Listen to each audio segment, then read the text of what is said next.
Good evening, everybody. This is Jay Tahoe. We are live here from New York. I'm joined tonight by my girlfriend Mary. Good evening. Hey Jay, your microphone's a little choppy. How about now? A little bit How better. about now? All right, I guess we'll get feedback if it's too choppy. I know we were having some audio difficulties, so if it gets too bad and I guess people can't hear, they'll give that feedback. But let's keep going. Okay. All right. So welcome to the show, everybody.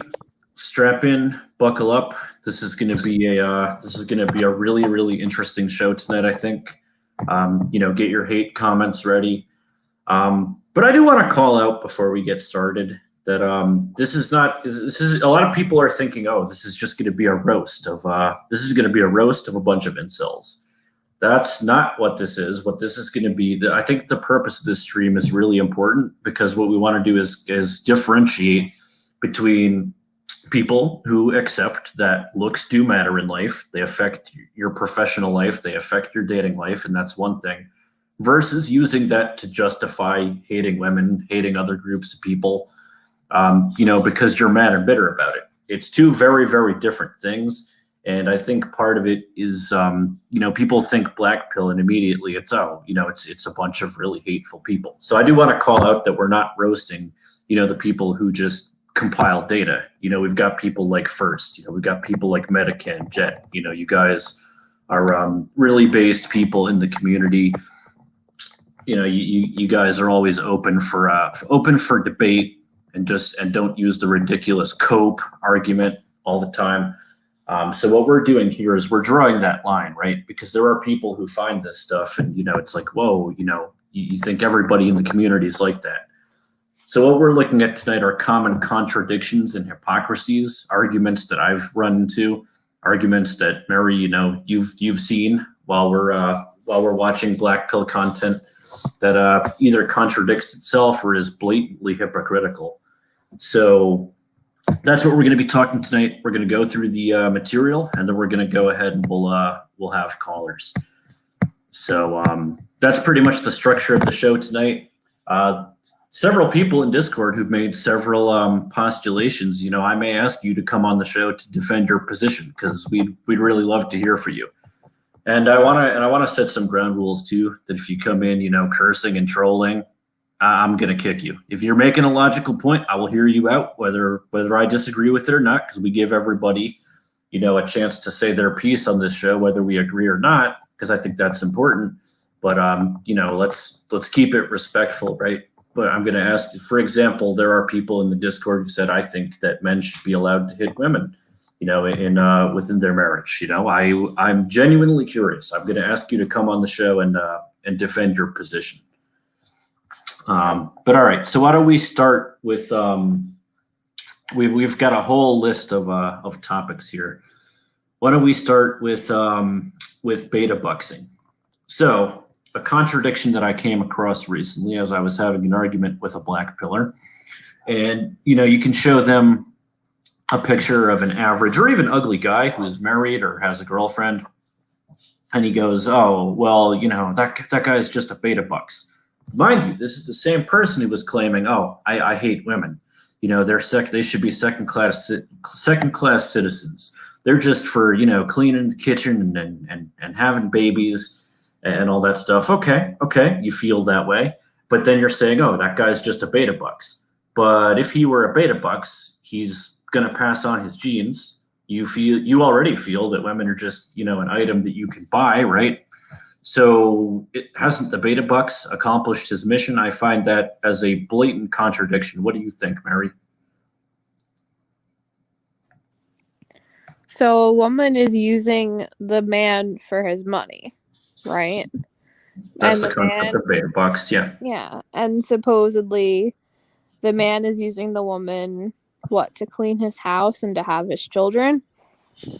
Yeah, pretty much just to have a child. Mm-hmm. Because Well, couldn't you have a child with someone without having to date them and financially support them? You could, and if you were, if a quote unquote person in this scenario were, if women are so stupid, right, as many black pillars seem to posit, you should be able to trick one into having your child. Right. And that happens on a regular basis in this country. So I don't understand why you would purposely get into a relationship with someone who's using you when you could just trick a woman into having your baby. But I want to but for this particular scenario, I want to operate under the assumption that what they're saying is true. Okay, we're gonna in all these scenarios, because some of these are blatantly ridiculous. But I want to just operate under the assumption that what they're positing is true. That the man is simply being used by the woman just for money. She does not love him. Okay. She just wants him for his money because he's not Chad, right? Okay. But the same man is saying that women are just they're just for having babies. They're valueless other than that. Mm-hmm. So why would in that scenario, why would it matter whether she gives you genuine affection or not? You think women are second-class citizens. Yeah, that's true. If you think they're second-class citizens and you think that their only purpose is to serve you and to, continue your offspring, so then why do you care whether or not she loves you and she respects you? Right, exactly. She's just a mean to an end for you. So by that point, who cares if you're a quote unquote beta bucks? You've accomplished your mission of reproducing, have you not? Exactly. But I would say that argument goes a little deeper because this is coming from the same people who say, "Oh, well, I hate women." But yet they're like, no, I don't want to be a beta bucks. That just makes me such a cuck. Well, you clearly do care what the woman thinks of you. Otherwise, it wouldn't bother you that you're a beta bucks. You do value getting love and validation from that woman. Do you think that's logical? You kind of cut out on that one. So you think that? Say it one more time. So the man thinks that that women are just there to continue his genetic line. The man wants to reproduce, right? Yes. A lot of people in the black pill are very concerned with passing on their genes, with reproducing. Mm-hmm. But they also don't want to be a beta bucks. They don't want, to be used by a woman for money. But I mean, you're essentially saying, this is a business transaction. I provide for you, you have my children. If women are second-class citizens, why do you care if she loves you or not? Why do you care if she fantasizes about Chad? You're passing on your genes, bro. But the place that I see the hypocrisy is you're mad. You don't want to be a beta bucks. You don't want to accept that. So clearly you do care. You want the validation from that woman. Do you think that's logical? Have I gotten any part of that? You want her to be sexually attracted to you, and you want her to be fantasizing about you instead of Chad. But can we back up for a second here? Because I thought majority of people in the black pill community are incels. So aren't they not passing on their seed to anyone? Well, a lot are using the cope, and I hate using that. I just use the own argument that I hate. Okay. They're using the rationality that, the only way I could have a wife or get laid or have children is to be used for my money. But aren't most incels either unemployed or underemployed, and majority of them don't drive? So isn't that hypocritical in and of itself, because they couldn't even be beta bucks because they don't have any bucks? Right. Well, a lot of them have done that voluntarily. It's LDAR, right? Because lay down and rot. Yes. It's that mentality of why try, but they're saying that they don't want to try because they would only end up a beta bucks. Well, they don't know that because they haven't tried. So how can you knock something if you haven't even attempted it yet? Right. Well, that's where I agree with you, and that's more of a red pilled philosophy. And before we go further, I do want to clarify something on red pill, because I kind of touched on it in my last video. Everybody claims that, the red pill always has something to sell you. Mm-hmm. That's those horrible PUA dating coaches who've hijacked the red pill. And I just want to like make it abundantly clear that I absolutely detest those guys, and that's worthy of a stream of its own. Those are guys who claim to be quote unquote dating coaches, and they tell men, you know, oh, it's going to be $1,000 for my master class, and then you know it ends up leading nowhere. They basically scam on, they prey on men who you know think that they have no other option. And yes, even though I am a pretty red pilled guy, I don't want those guys the same way that I think a lot of black pillars who you know deal in science and research don't want the really misogynistic people hijacking and frontiering their philosophy. You know, real red pillars, we don't want those. It's really sad that that's what comes to mind when people think red pill. To me, red pill is just self improvement. You shouldn't have to pay anybody for that advice. You know what I mean? But there are unfortunately a lot of men like MLD and what's that guy, the 33 Secrets, who are they're big time scammers, and they charge men and they give the entire red pill a pretty bad name. Do you think they're all scammers, or do you think that some of them are actual like motivational speakers and they actually get people interested in improving their lives? There are some decent improvement coaches out there. Yeah, I mean, I know you disagree with me on that one, but I actually do think Corey Wayne is a really good speaker. But there are for every one of those, there's a dozen scammers. Yeah, because in my opinion, they seem very predatory. Even the ones who, you know, maybe don't charge for their services, but maybe they're promoting a book or a podcast or a YouTube channel. But to me, it just seems very predatory that they're looking for people who are, you know, down on their luck and desperate, and then they find them and they prey on them. Yeah, which and to make it clear, I really detest those people who do that. Mm-hmm. I think you know they give the red pill in general a bad name, and I would say myself I'm a pretty purple pilled guy. I mean, I have remnants of blue pill, red pill, and black pill. I don't think you should fully. I don't advocate to anybody fully swallowing any one pill because you can overdose on pills, right? I think you need to take the you know the truths in each of them and kind of. I don't think I think all of them miss reality in some regard. Mm-hmm. I heard an argument that it's worse to be fully blue pilled than it is to you know be fully black pilled. But I'm like, I don't know, because at least, like, it's not good to be blue pilled. It's not good to be delusional. It's not good to think that your looks don't matter, right? Because obviously they do. And I don't think, nor do I think it's really revolutionary. The black pill isn't really revolutionary, saying that looks matter. I mean, we've known this since the dawn of time. But it's also delusional to say that it's everything. It really is. And, you know, this is debating whether the black pill is debunked or not. That's an entire topic for another night. I do want to stay on topic here, but let's read some of the comments here real quick.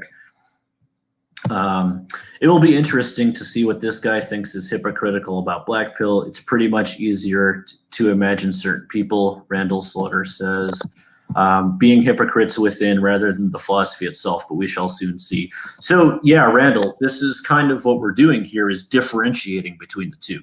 The black pill as a philosophy, just the concept that your looks play a role, right? And it's arguable how much of a role, but they do play a role in your overall success in life. I don't find anything fundamentally hypocritical with that. What I find is what people take that information and the conclusions they arrive at because of it. Well, we're talking about the points that are hypocritical. So that was the first one, was the beta bucks example. So yeah, if you disagree, you know, come on the show and tell us, you know, why we're wrong. Lloyd says, which pill did Neo choose? Yeah, Matrix reference.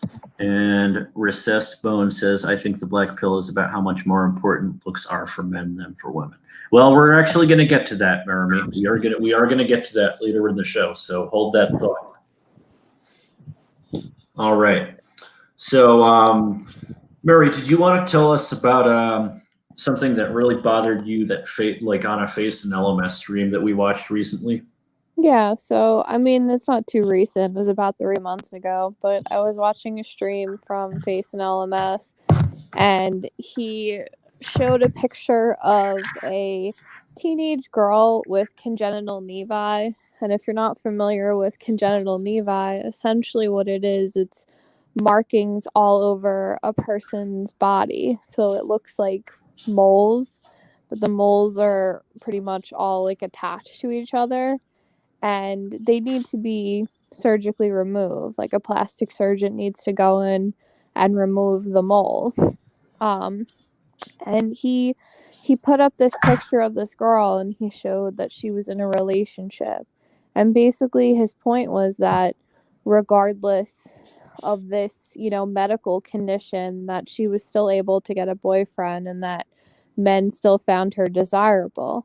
But I feel like he always picks people with some type of, like genetic condition that puts them at a disadvantage. I mean, we've seen he's focused on dwarfs before, and now this girl with congenital nevi. And it's like, is that really a fair comparison? Not to mention the fact that this girl, actually suffers, that she has, a genetic condition that scars up to, 90% of her body. And every time she'd have to go for plastic surgery, like how painful that is. I felt like he took a serious topic and just tried to make light of it and say, oh, there's nothing wrong with her. Like, she's totally fine. And look, the reason that she's totally fine is because she has a boyfriend. Yeah, It was very hypocritical to me. as if having a boyfriend minimizes the suffering that she's feeling being covered in moles. Right.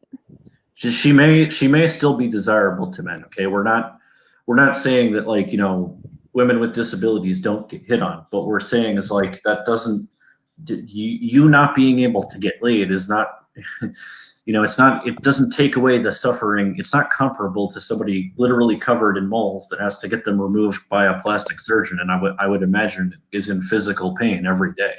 Mm-hmm. And the other example that you were talking about was the dwarf, when he was comparing a guy. He was showing a guy as an example of somebody who's a sub 5. It was that stream about sub 5s and normies, about whether normies should be allowed in the black pill community. And his example, you pointed this out actually, like it appeared that the guy had dwarfism, right? Mm-hmm. So he was taking somebody with an outlier medical condition and then comparing that person versus, a male model to your quote unquote Chad. It's like in real life, like really people with those conditions are such a stark minority. It's so rare, and you're trying to use that to illustrate a point of what a sub 5 is. That's not a guy who's like minimally ugly or below average. That's somebody with an actual genetic condition. So these were actually really good points that you brought up. That Face and LMS is and I think his content is great and well researched. But I do think that he greatly over exaggerates and uses these extreme outlier examples, which since you brought that to my attention, it does feel a little bit cherry picked. Yeah. So really good observation. So that was something that we find a little hypocritical. And it makes a mockery out of things, I mean, especially with the girl with congenital nevi. I mean, he compared her to a bruised banana. Like, come on, that's not cool. Was that him or was that a commenter? No, that was him. That was him. Okay, I can't remember. Yeah, let's read a comment here. J Tahoe, your streams are always very divided. 4 likes and 2 hates. Yeah, it's I know, man. That's just how it goes. Like that's people, life. That's life. Some people the cookie crumbles. That was literally that literally described me in high school too. I don't think not many people were like really indifferent. I was either like really liked or really hated by people, and there was no like in between. Sounds about right. So nothing new really to be said there. But that actually brings me to another point. So the fact that you're on the stream with me right now, a constant thing that I get crap for within this community is black pilling women, black pilling normies. Because we talk about this stuff in our personal life. We've talked about it with your family, my family, in our circle with our friends. It's always like, why would you black pill normies? Why would you black pill? Why would you black pill women? They don't get it. They're too low IQ. Isn't everyone a normie before they find black pill? Like, how do you determine a normie? A quote unquote average looking guy between like a 4 and a 6. They're saying they're not going to get it because they don't know what it's like to get rejected every single time. Which okay, maybe some truth to that, but my point is if the black pill really is the truth, right? If it's really how the world works, why would you want to hide that? I mean, you and I have done our exactly. You and I have done our homework, right? We listen to the streams. We look at the Chad fishing experiments. We've seen the data. It's not really that hard of a concept to understand, but it's always like, oh, normies aren't going to get it. Women aren't going to get it. I think that's the people that's a little narcissistic to assume that, oh, you're so IQ and you can understand this concept. Normies aren't going to get it. They're just average. They're not going to understand. That's a bit narcissistic, isn't it? I don't know if I would say it's narcissistic, but I mean, to me, if you strongly believe in something, I don't know why you wouldn't want to tell other people about it. That's where there's a disconnect for me. Like, I don't understand why you want to talk about it, but talk about it within your own community, but don't want to quote unquote enlighten anyone else on the topic. If it's something that you firmly believe in, wouldn't you want to tell others whether they're normies or not? Right. And then I get all the time, oh, ban this normie. What are normies doing here? Well, when there's a group that tries to say something radical and tries to keep people out, what that starts to look like. Yeah, Nazi Germany. But say that like a cult. That's like because if you have a message you believe in, you'd want to spread it to everybody, would you not? You would want that to become, you'd want to spread the truth. You'd want to tell as many people as you could. You'd want to make your point. You'd want to, show everybody the data and the science. And everybody says, that we're not going to look at it. Like, I by the way, I agree with Chad fishing experiments, like maybe not the ethics behind them, but I can't argue the result. It has shown us that yes, if you are good looking, you are going to get more matches on online dating. That is, you can. And you're also able many times. And you're also able to say more inappropriate things and get away with it too if you look like Chad. Correct. Yes. Let's read out some of the comments here. A normie would be someone who hasn't suffered significant childhood trauma. Well, then with us, that's certainly not the case. Then I guess we're not normies then. So my question is too, these people who say like, oh, you're a normie or normies wouldn't understand, aren't these also the same people that are afraid to show their faces and what they look like? Because they're like, oh, no one will love me, no one will understand. But we don't know actually what they look like. And sometimes when people do end up showing their faces, they look average, like a quote unquote normie. So it's almost like you're hiding behind a screen there. Yeah, you actually, yep. I mean, I know we talked about it before the call, but yeah, that was a point that I wanted, and a good point that I wanted to go into. Is that okay? Like, I don't actually come on camera right now because it wastes bandwidth, but in my other videos, I've come on camera. One thing that I actually have to give, as much as I hate red pill dating coaches, is they do come on camera and they do show their face. Now, I understand somebody who's quote unquote really ugly, okay, maybe you don't want to show your face, but you've already told everybody that you believe that you're ugly, right? So it's nothing new. Here's my issue. Anybody can make statements and hide behind an avatar, right? But by not coming on camera, it's almost like you don't want to own what you're saying. Because, everybody's like, oh, what if I get doxxed? What if I get doxxed? Well, hey, we've come on camera.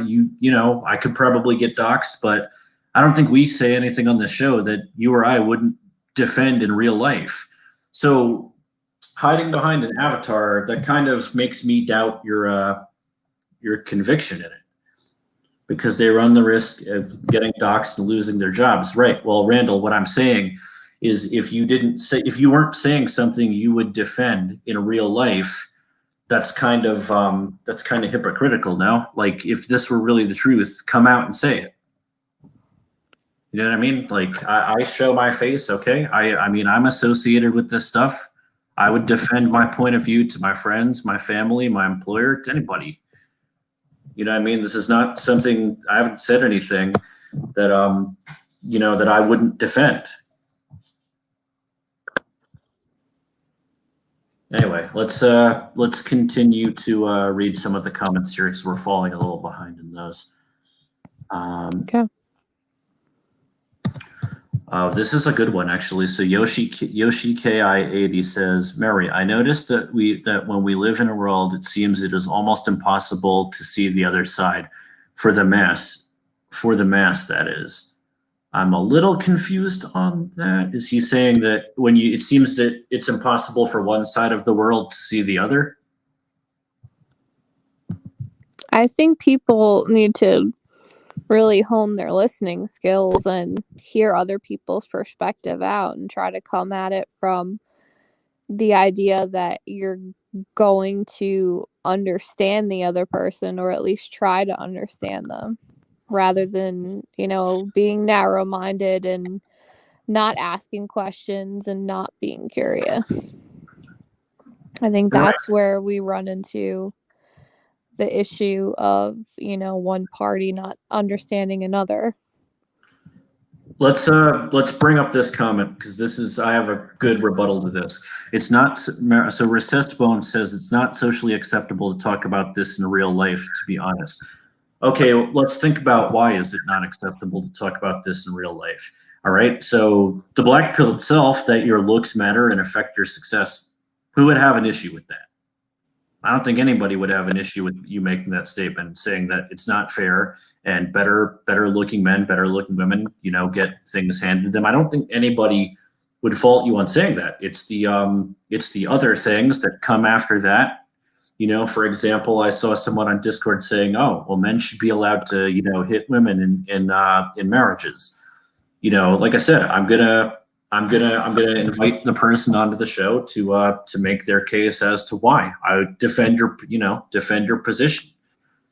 I mean, if you feel something like that, why don't you feel comfortable talking about that in society?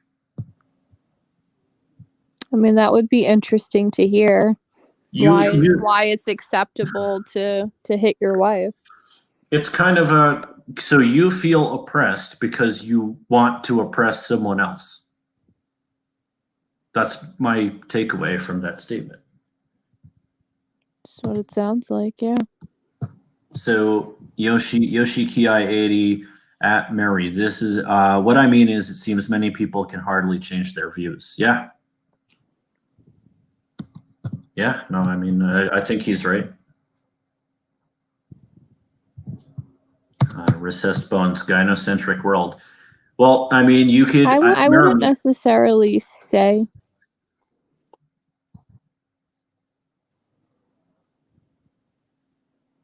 You wouldn't necessarily say. You cut out, Jay. Can you hear me now? You cut out before. Yeah, I can hear you now. All right.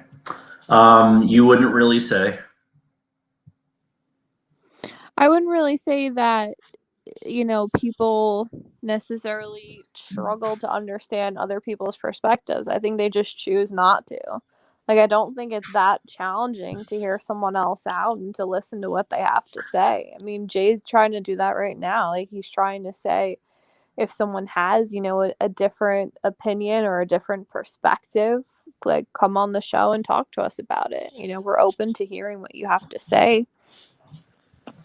Right. We don't try to censor anybody on here. I know Randall Slutter said that his comment was deleted earlier. I don't recall deleting any comment.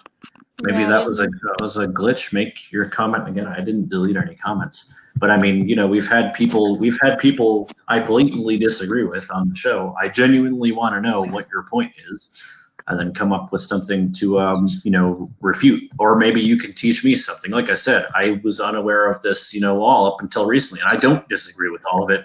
For the most part, I agree. Your looks do matter. Recessed Bone says gynocentric world. Now, see, you could make that case without saying like, well, hey, maybe women do get treated better on the whole, but without saying, I hate women. I think we should hit them, or I think, they belong in the kitchen.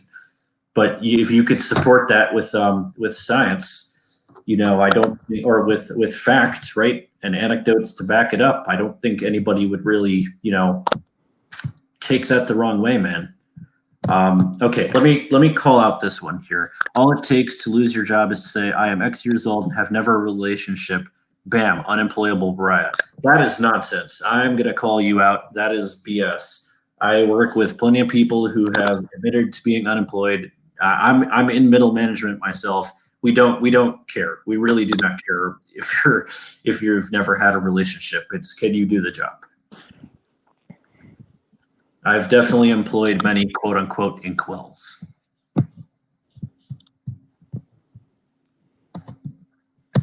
Why are you censoring us? Because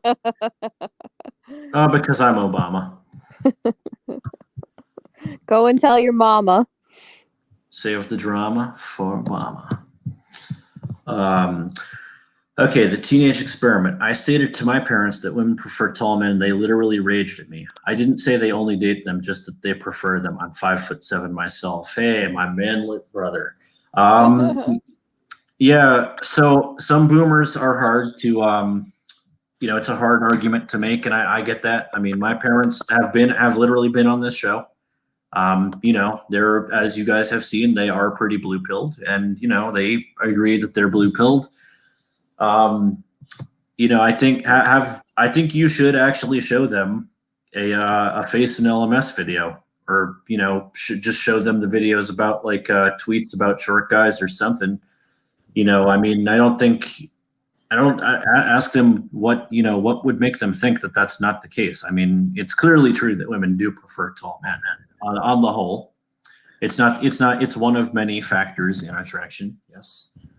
But think about that. Like, I don't know, like some parents, some people are going to rage at hearing something like that. I guess you could say your parents are quote unquote coping. I would agree there, but there's plenty of data you can use to support that. So, Yeah, I don't understand why they would rage. I mean, like you said, there's data to back that up. So you can go on any dating app and you put 5'7" and it's a kiss of death. You know what I mean? Versus if you put yourself at 6 foot, you're definitely going to get more hits. Yeah. All right. 5'4" gang, the deep minority. Mm-hmm. All right. Let's move on.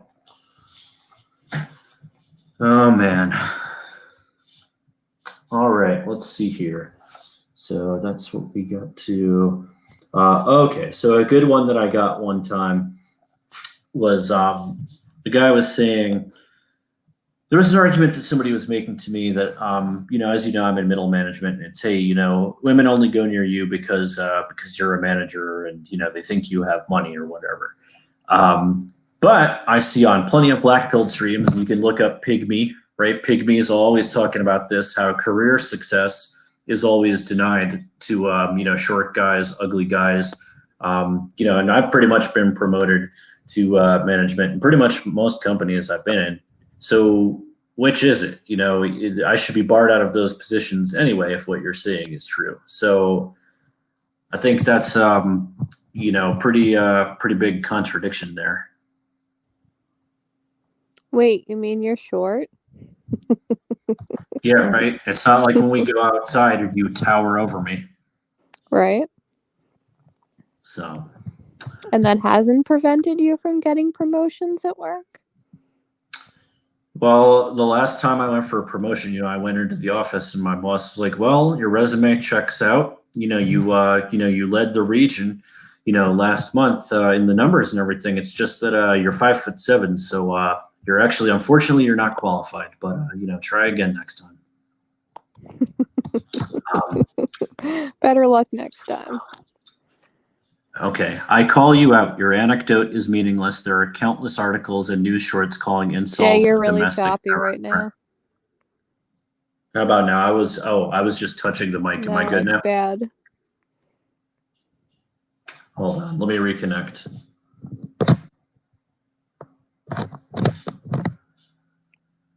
Okay, I just reconnected my audio. Am I good now? It's not any better. Damn it. Oh, I do not want to end this stream. Let me.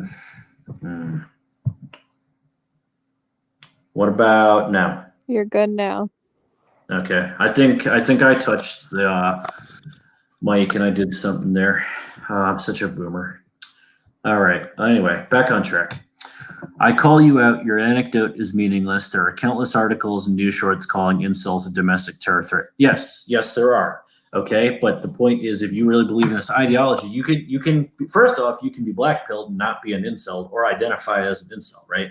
So proposing that looks do matter and that it does affect your outcome in life, I don't think that's going to get you called a terrorist. And that's also why we're having streams like this to differentiate, but to once again differentiate between the two, because not everybody who's blackpilled is a terror threat. Not everybody who's blackpilled is even misogynistic, as we talked about in the beginning of the show.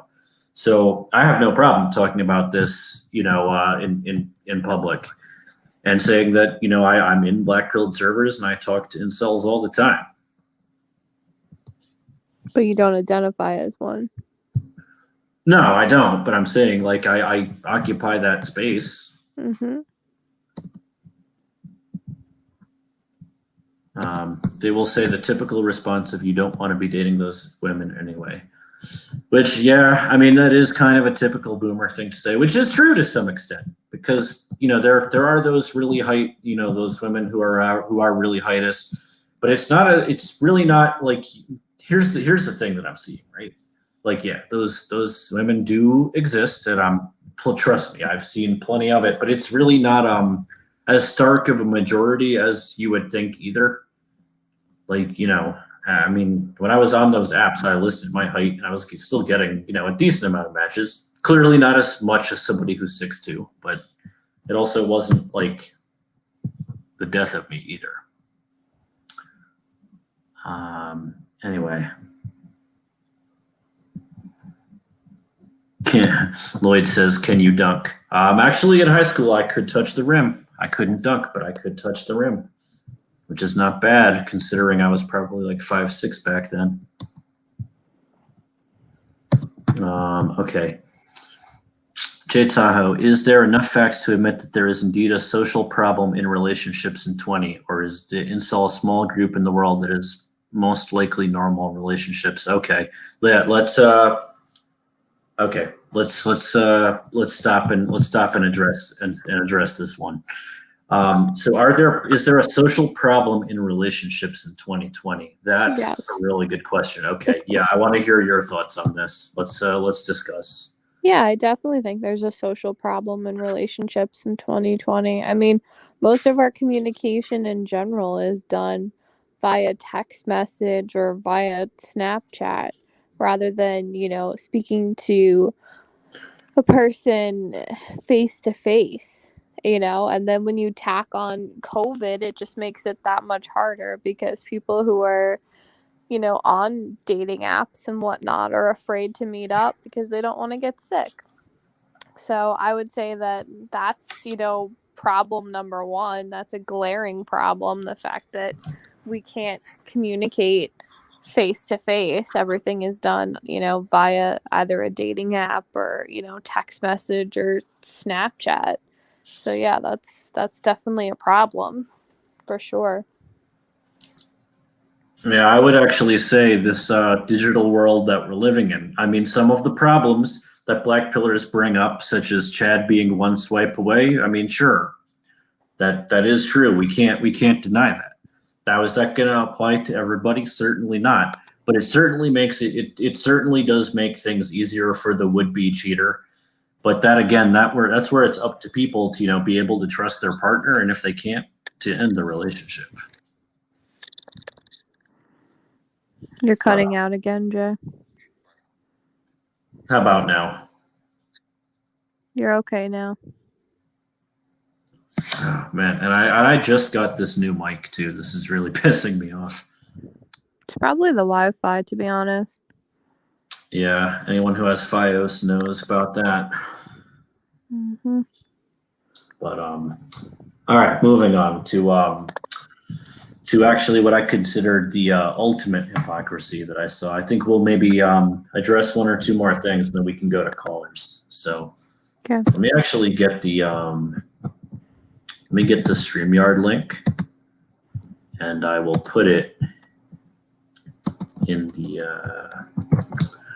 YouTube chat here. So anybody who wants to come on the show, to debate us or tell us why we're wrong or give us your opinion, I am putting the StreamYard link right in the YouTube chat. We're going to keep you on backstage though while we go through the points, and then we'll go to callers. I personally would like to hear why wives should be hit by their husbands. I'd love to hear that perspective.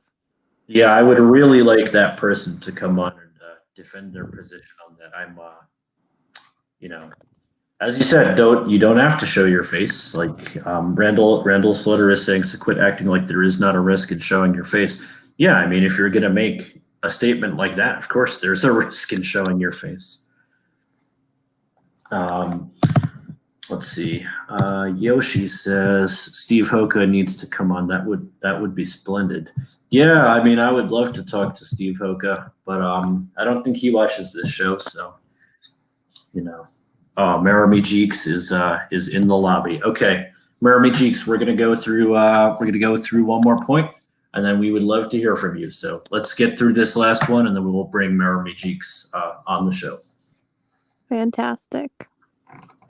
All right, so this one was what I had found to actually be the straw man. You skipped my preceding comment. Hold on, let's just go back to his comment because I don't want to skip over everything. Forget looks. If you here, let me bring this up. Forget looks. If you identified as someone not getting laid, you would be labeled. You would get the incel label. I've identified as MGTOW, mixed spaces, and I get called incel. So you got to own that, man. Like you can. That's when it's up to you to explain. So, like if I were in this meeting, okay, if I were being accused of that, this is how it would go. Hey, so I've never been in a relationship, so the term involuntary celibate means that I'm celibate. It's not my own doing. I feel no misogyny. I don't hate women. I've just never had a relationship. You really couldn't explain your way out of that one? I don't think. Do you? It's not just me, right? Do you think that argument would fly? What if someone said that they were an involuntary celibate?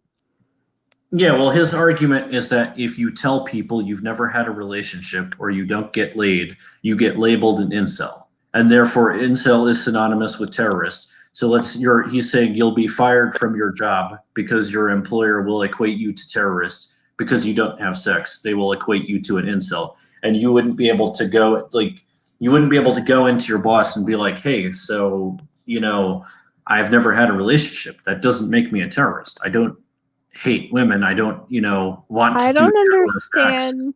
I don't understand why your sex life would ever be brought up with your employer in the first place, unless you were being brought up on sexual harassment charges.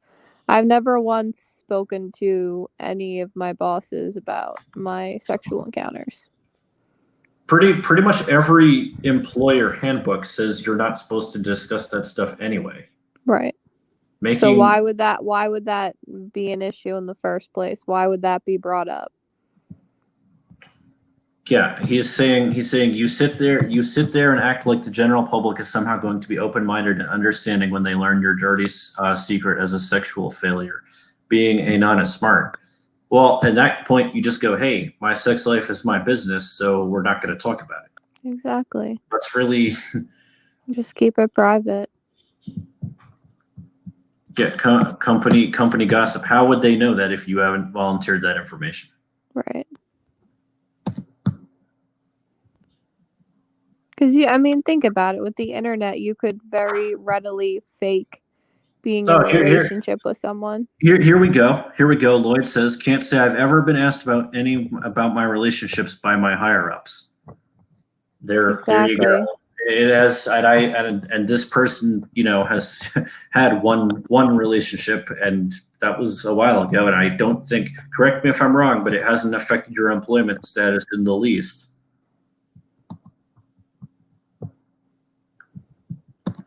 Has your fiance ever had a job? People bring that up in the workplace. You both act as if you don't know how people act in the workplace. Well, first of all, she's my girlfriend. We're not engaged. He gave me an upgrade. So yeah, he upgraded you to the premium package.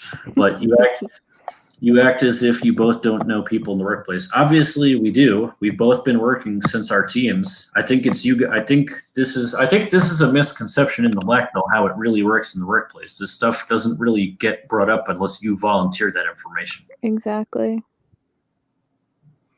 You might have like one or two pesky coworkers who are like, so are you seeing anyone? And that's your, information to disclose or not disclose to them. So it's that simple. And if people actually do poke and prod, you can actually cite most employee handbooks that actually says that that's sexual harassment to ask you questions about that. So yeah, it's definitely sexual harassment.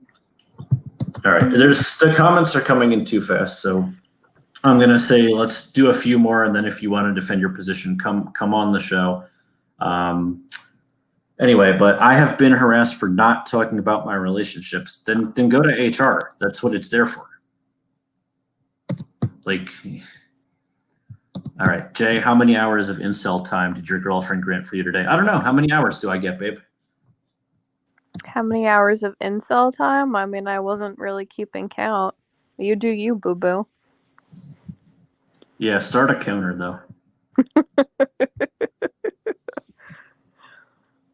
How many hours do I get of shopping on the weekends?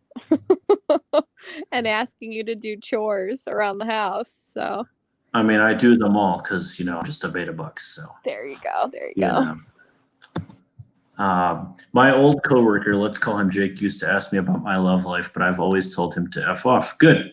It's really that simple, guys. T-Rex, Gaming T-Rex, you are based, my friend.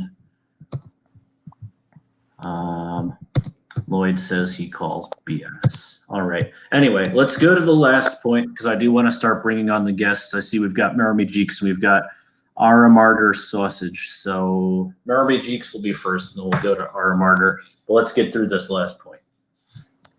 So what I find to be the ultimate hypocrisy, probably the most hypocritical thing that I've seen in this community so far is, when you'll show an example of a guy who is either ugly or let's just say a normie, right?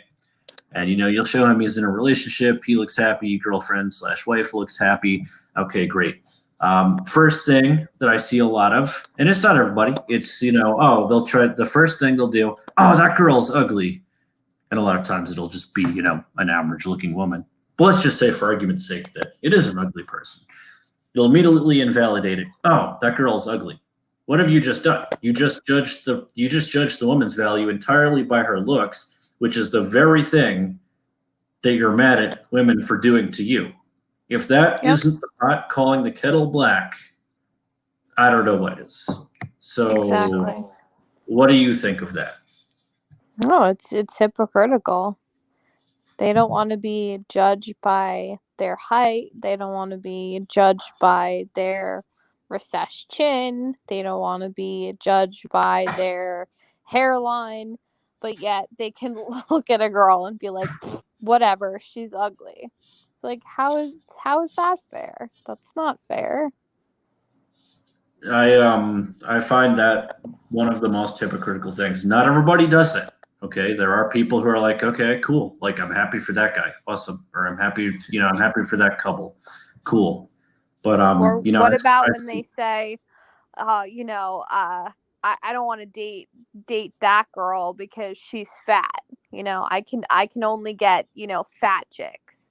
And it's like, well, maybe you're not the best looking person either. So we all tend to kind of find our match. So if she's overweight or she's not the most attractive, maybe you're also overweight or maybe you're not the most attractive. Have you thought of that? I get called out often for not understanding the concept of hypergamy. Basically, like, okay, well, not, an ugly woman can get, a decent looking guy, and a woman can always get a guy a couple of points above her. But when you go out and we go to the mall, we go to a restaurant, whatever, you pretty much see couples that go together. Right. Right? Like you don't really see. I usually see fat women with like pretty average dudes who are like Right. usually might have a little chub on them themselves. Like, and if they look different, like they really stand out, then I personally question if that's a kink. I've seen on, rare occasion, I've seen like a tall, skinny dude with like a really overweight girl. And I'm like, I wonder if that's just a fetish. If that's what he's into, that BBW kind of look. right. I mean, there are people who have those kinks, and everybody will immediately get called out saying we're coping, and that's all he could get. But there are definitely dudes who like can get like a thinner woman who just go to a fat chick because it's a kink. Right.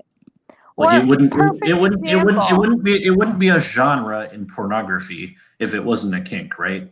Right. Or perfect example. Think of my coworker and her boyfriend. Okay? She's what? A 4? Maybe? Yeah, she's not okay. She's a little below average. I would have to agree. I mean, she's skinny, but definitely not of, not an attractive face, right? And then you look at her boyfriend and he's what, like an 8 or a 9? He's a quote unquote Chad. He is actually, yeah, and I will say, like, people who say we don't know how to rate, I have seen this guy. He's Chads are rare and you don't see them in real life, but he's like what, 6'2", 6'3", chiseled jawline. Yeah. Like he's as close to a Chad as I've seen in a long time. Mm-hmm. Yeah, I would say he's up there. He's like a legit 8, and I do not give that rating to just anybody. Right. So how do you explain that? This really, really good looking guy with like this average girl. They're gonna say it's hypergamy and that's the best he can get, but let's be like, we know he's got a ton of suitors. Right. He definitely has a ton of suitors. So it's not a matter of looks in that respect. I mean, yes, you have to be physically attracted to the person. But you do need to meet that minimum physical attractiveness level, and I agree there. That's yeah. But I mean, mostly for them, that's personality based. Yeah, in their situation. In their scenario, I would say definitely yes, because he he clearly has plenty of options. We know this. I mean, we basically have facts that we know this, right? Yep. So I wanted to call that out. We're gonna bring on callers, but my final point, I guess, is that black pillars say that it describes female nature. I hear that term a lot. It's just female nature, bro. It's just female nature, bro. But with these hypocrisies, I would like to make the case that it's human nature. Black pill is just human nature. Maybe people just aren't inherently good. And I don't think it's fair to just say like, oh, it's an inherently female thing to, I see it a lot in the servers.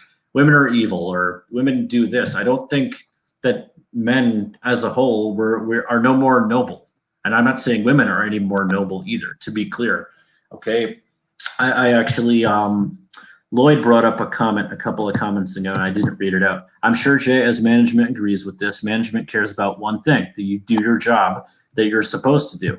Yes, and that is where, so I have fired, non-attractive people, and I've also fired a really attractive, quote unquote, Stacy, because guess what? She wasn't doing her job, and we don't simp out and give her any special treatment because she's Stacy. It's just human nature. So, but treating attractive people better is just human nature. People are attractive people have a halo effect. Life isn't fair.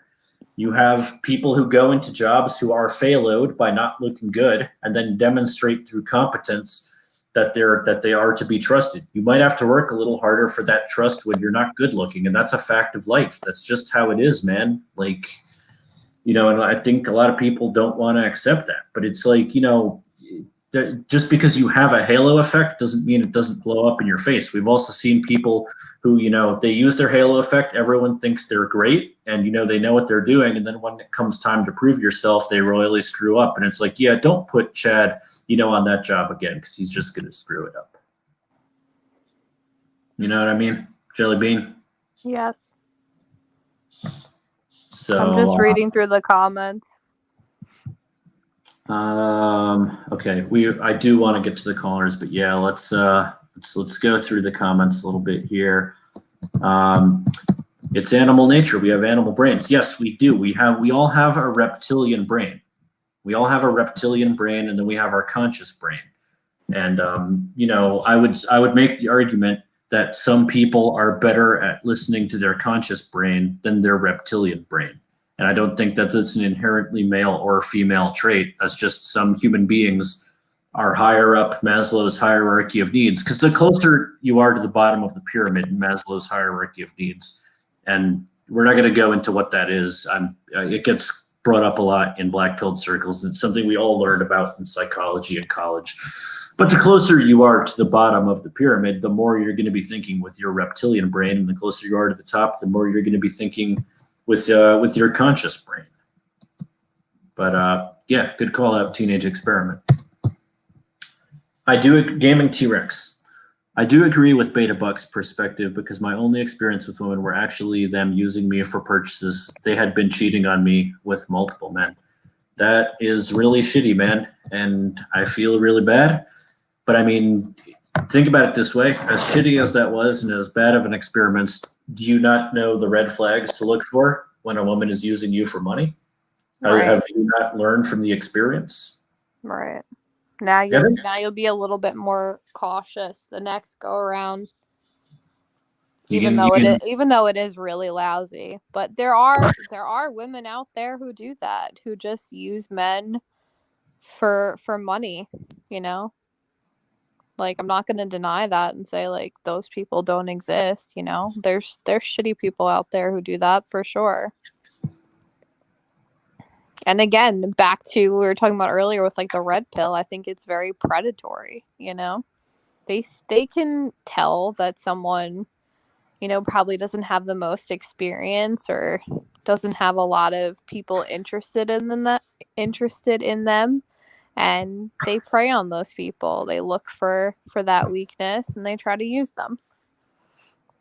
Right. It's, I see it no different. You're right. I see it no different than what the red pill dating coaches do. I do want to get to Maramy, but Randall has a really good comment that I want to address here. So let's get to that. And then Maramy Jeeks, don't go away. We are going to get to you. Everyone can see through the nonsense of, oh, there's no risk in expressing your incel situation publicly. The reason for risk is due to people like you cherry picking the worst examples here. Okay, so Randall, I challenge you to do this. Go in any incel sphere, right? Any black pill sphere, and you're gonna find all instances of this, right?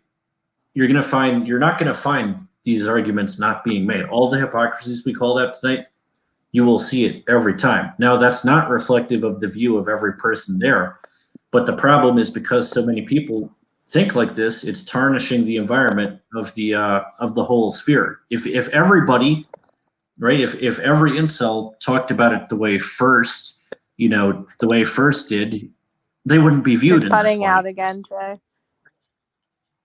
How about now? Hello? You're better now. What was the last thing you Yep, heard me can you hear say? me? Yeah, what was the last thing They you heard me wouldn't be say? viewed in this light. They wouldn't be viewed in this light if every incel spoke about the issue the way First does, right? Because First has gone on mainstream podcasts. What did he go on? The what was it called? The C Realm podcast. He went on the C Realm podcast and discusses it in public spheres. And you know what? I have a lot of respect for First because he doesn't bring up any of the misogynistic stuff. He doesn't say women belong in the kitchen. He's just talking facts. He's just talking about how difficult things are getting for young men. And if everybody were like that, there wouldn't be this label. So do your part, Randall, clarify that for people. No, I think we've actually done a better job making that distinction than a lot of people in the community have. But there are people who genuinely feel that way, who feel that women are second-class citizens and, that we should be able to hit them and stuff. So, those people, of course, are going to hide. They're not going to want to be public about it. Whereas, somebody like First, I can get him not wanting to show his face. I can get behind that because he is in one of those careers and everything. And I think he will show his face eventually too. He's shown it to people like Face and LMS. We've all seen, and we've all seen Face and LMS's face. It's out there. So I have been in the incel world for 15 years. Don't talk to me as if I don't know what people say, what they're like, and how they distort it.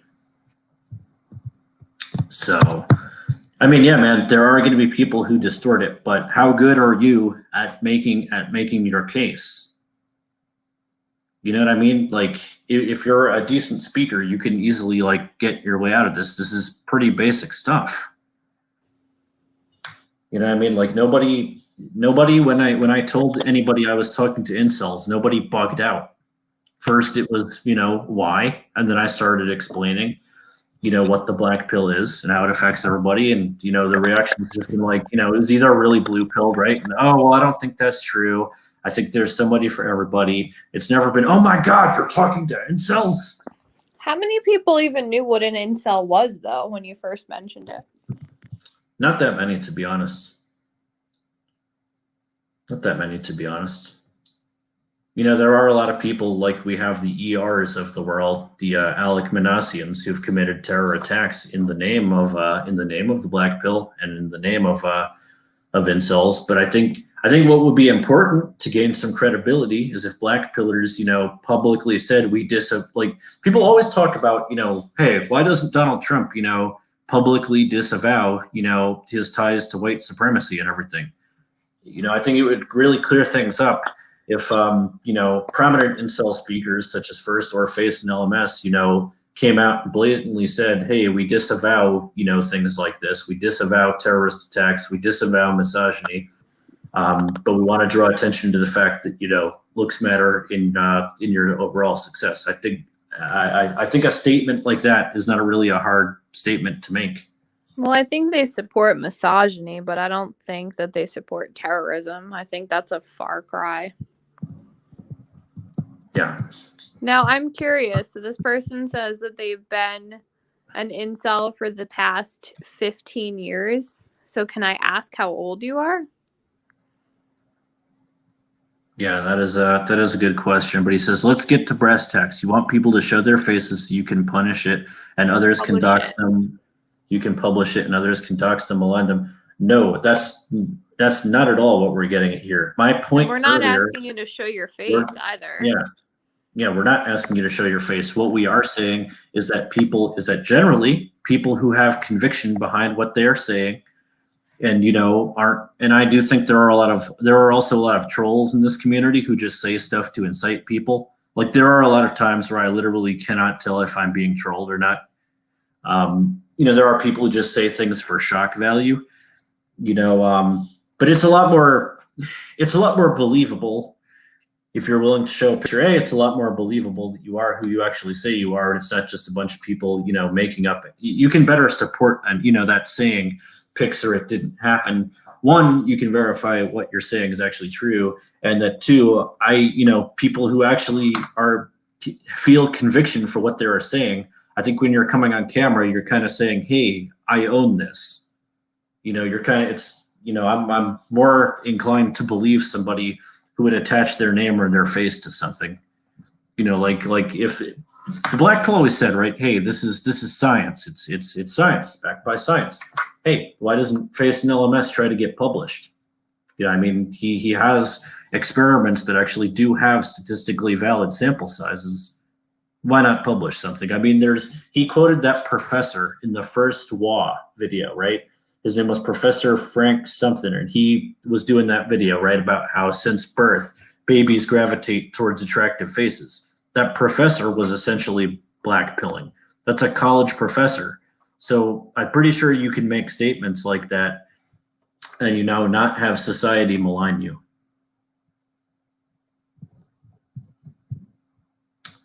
Anyway, let's move on.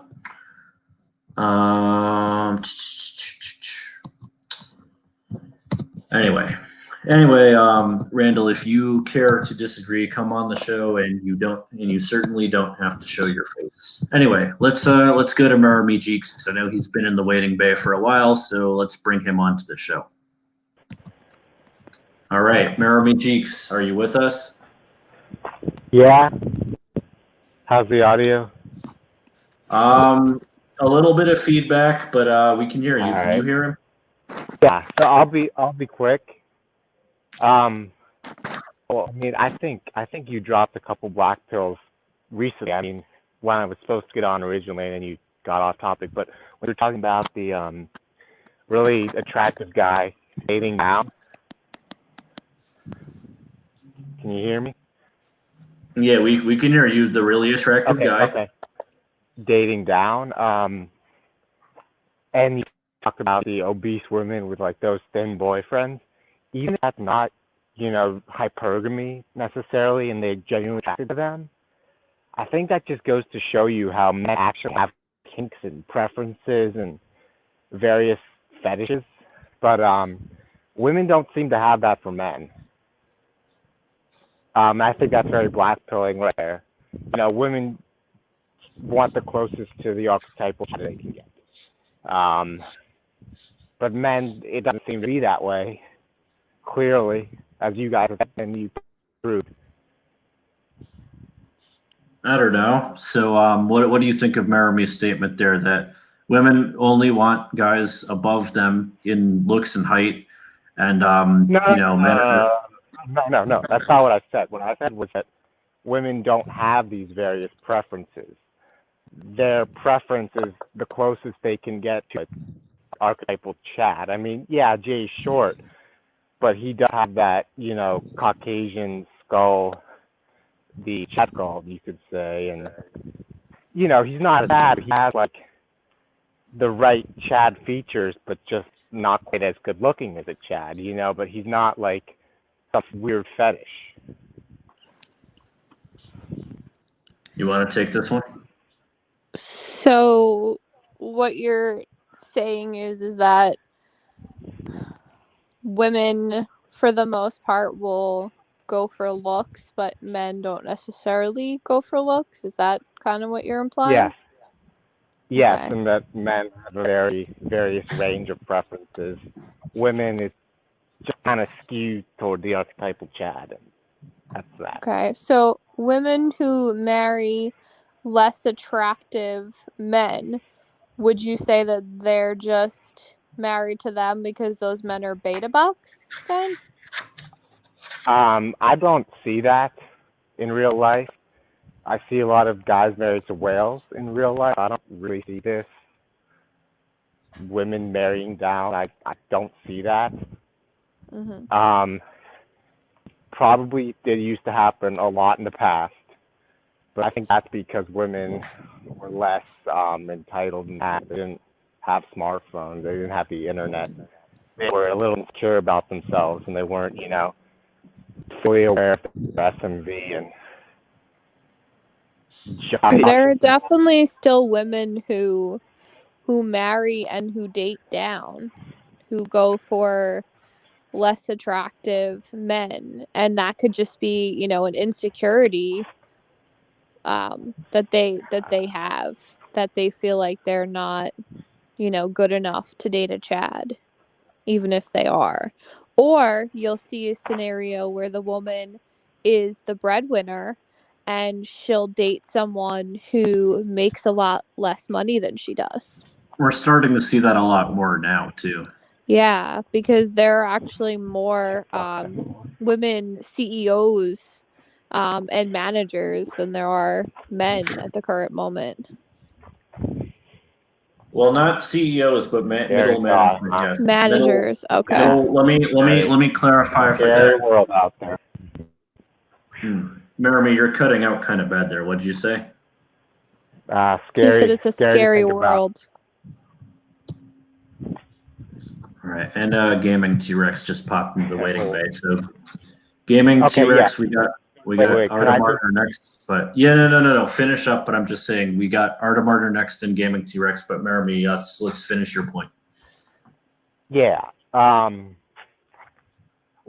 just the point about what Face and LMS said about the woman with a skin condition. He wasn't like trying to mock her. He was trying to say that, look, a woman can have a skin condition that makes her look, for lack of a better term, like a bruised banana, and she's still able to date. You have 6'1" white guys who look perfectly normal, ain't getting shit, And I think so. Let me trying to say that there's just severe inequality in the dating market. And we're not disagreeing with him with that. So let me ask you a personal question, Jeremy. If you were guaranteed, let's just do a hypothetical here. If you were guaranteed a relationship, right? If you were guaranteed, let's say you were guaranteed, sex with multiple women, right? But you had to be covered in boils that are extremely painful for the rest of your life. Would you take that deal? Hell yes. So wait a minute. So you have said, and I'm going to hold you to this. You said you hate women. You've called them toilets, and yet you would cover yourself in festering boils and be in terrible pain for the rest of your life in order to get laid and have a relationship.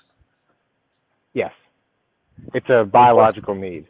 It's a biological need to have. I think that's pretty telling, man. So then you don't hate women. Then you would suffer terrible boils and pain. You would suffer every day. Women hate me more, man. I don't hate them nearly as much as they hate me. I don't think women hate you, Jeremy. At the very least, they're indifferent. You still haven't been able to provide me a specific example, by the way, from a few streams ago, where I asked you to describe a specific instance where a woman, outwardly did something mean to you. And you just said, well, they're on their phones. They ignore me. That's not really hating. Remember, were you there the other day when I walked through campus on Stony Brook? And, I was trying to, get average heights for ACE. And, I walked past the Indian guy who was on his phone. He was looking at the phone and just ignored me. That guy doesn't hate me. He's just ignoring me. It's, it's 2020. He's on his phone. He's oblivious to the world around him. That's just what it is. That's not hate. You haven't told me a time where a woman was specifically cruel to you. I have an example. I was at a convenience store, and I was asking if I could use the bathroom, and there was like this older black lady, and she was like, it's private, like very rudely. And I was like, I didn't really hear because she was like said it so rudely, and she was kind of like in Ebonics. So I said, like, can I use it? And she was like, no, you cannot use it. Like, unnecessarily rude. I was never that rude when I was a cashier at multiple. How old was this woman? Old. So it's possible that maybe she wasn't having a bad day, or you just weren't the right complexion that she likes? Does it have anything to do with it's a sub Chad not male? in a black area. This was in a white Jewish area. I shouldn't have looked out of place. I just was ugly. I mean, and you're sure she wasn't just having a bad day and was giving everybody attitude?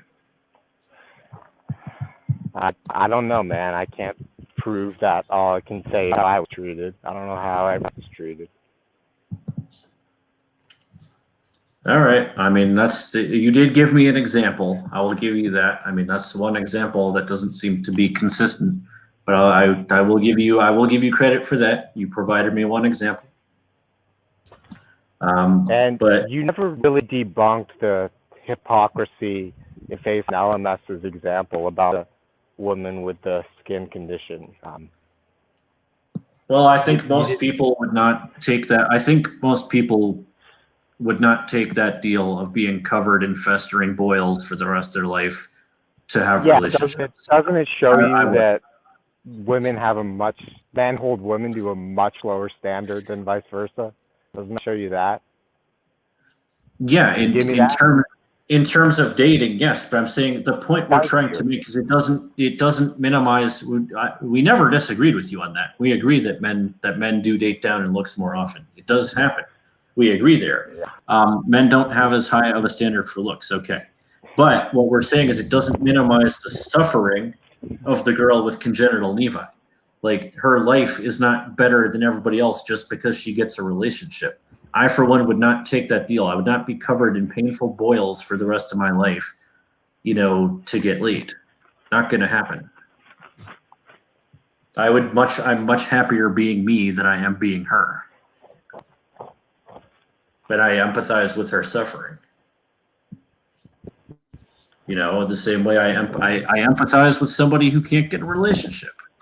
That's rough, but it doesn't mean that that doesn't mean you have it worse than everybody else. Getting a relationship and getting laid is one aspect of life. Well, I mean, it's technically the main aspect of life. We're looking from a pure evolution science perspective. It is the end all be all at the end of the day, really, if you're looking at it. All right. Final points, Maramy? Well, I mean, I think I would back it wasn't true. But the reality is, like, it's true. It's a woman's world out there, and life sucks for a lot of men. Okay, yeah, I would agree with that. Life sucks for a lot of people right now.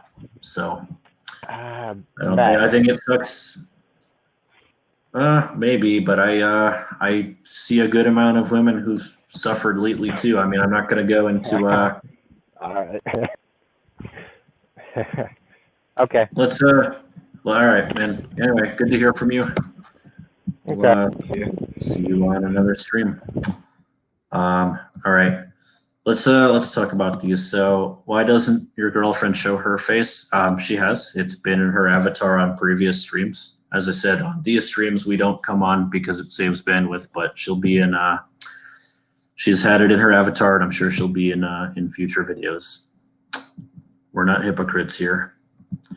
I sympathize with those who can't get a relationship. I don't think Mary feels the same way about incels. Well, you would sympathize, right? Yeah, I mean, you have friends who are, I mean, I don't think they self-identify as incels, but they're virgins. They've never been in relationships, and I can sympathize with them for sure. Yeah, I mean, you don't really, anybody who's, is having a rough time in life. I mean, yes, like love and validation, it is part of Maslow's hierarchy of needs. I mean, it's debatable as to where it is, but yeah, you do sympathize with those people. But I love how they don't believe that I've shown my face before on the stream. Every other time I've been on, I've edited my avatar to show my face. Yeah. Well, hey, I was just too tired tonight, and I didn't feel like doing it. Why don't we both pop on camera real quick? I'll do it. Because I'm sitting in the dark in bed. All right. Well, would you do it on a future stream? Yeah, or I could just edit my avatar. Right. I don't know All if I right. could do So, it midstream, but I mean, if you're laying in bed, obviously, yeah, we're not going to do that. But okay, we'll do that. We're not going to be hypocrites. We will do what we ask of others. yeah. Or you could watch some of our other streams. You can see my avatar in that. Yeah. But anyway, all right. Let's go to Ara Martyr Sausage. Then we've got Gaming T-Rex, then RMR and Lloyd popped in. So let's go to our next guest. Let's try to get through these quickly. Anyway, okay, let's go to Arter Martyr Sausage. Are you with us? Yo, Jay, thanks for having me on, man. What I'm trying to say here is them insoles need to be in the gym 6 days a week for 4 hours, beating these plates up before they get a taste. You know what I mean? Then they need to practice some cunnilingus, some analingus, and bend the knee and take a squirt to the face a time or two. Look, this shit ain't easy. If it were easy, everybody would be doing it. Maslow's hierarchy is about busting cheeks. Am I right? Yeah, goddamn, man, that was some straight fire right there. Round of applause to you, sir. Yes, so I mean, what do you think about these people? They're not willing to do what it takes to get a taste, man. What are you gonna tell them, man? Yeah, I would say that yeah, I mean a lot. So for a lot of people, that is the case. There are some people who I think, like, yeah, if you are a 5'2" balding Indian janitor, then okay, maybe it's over. Especially in the West. But for most people, yeah, it is. You got to do a lot of hard work nowadays. Life isn't fair, and sometimes that's going to come at a great cost to you. So yeah. You know what I'm saying? Like, I fuck this bitch. I got HPV, but it don't matter. You know what? Everything come with the cost. You know what I'm saying? Like, you can't do nothing in this life for free. Something has got to give. And these insoles, they don't understand nothing. You won't get to them. I'm telling you, wasting your time here. Nothing in life is free. Nothing in life is free. That's right. Very well said. Do you have any other points? No, man, I appreciate you having me on, man. You're an inspiration. I hope to be on another time. Great show, man. Loving it. I'll see you later, man. Peace from Philadelphia. All right. Artemar, thanks for coming on. All right. And we lost Mary. Either she went to sleep or she went to go see Chad. I'm not sure which. All right. We got Gaming T-Rex and then Lloyd and RMR. I'll bring you guys both on at the same time.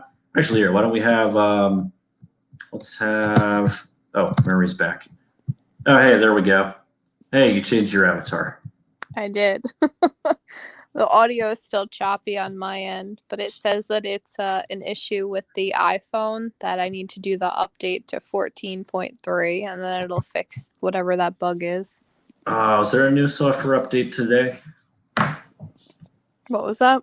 Was there a new software update today? I'm still on 13.6. I didn't even upgrade to iOS 14 yet.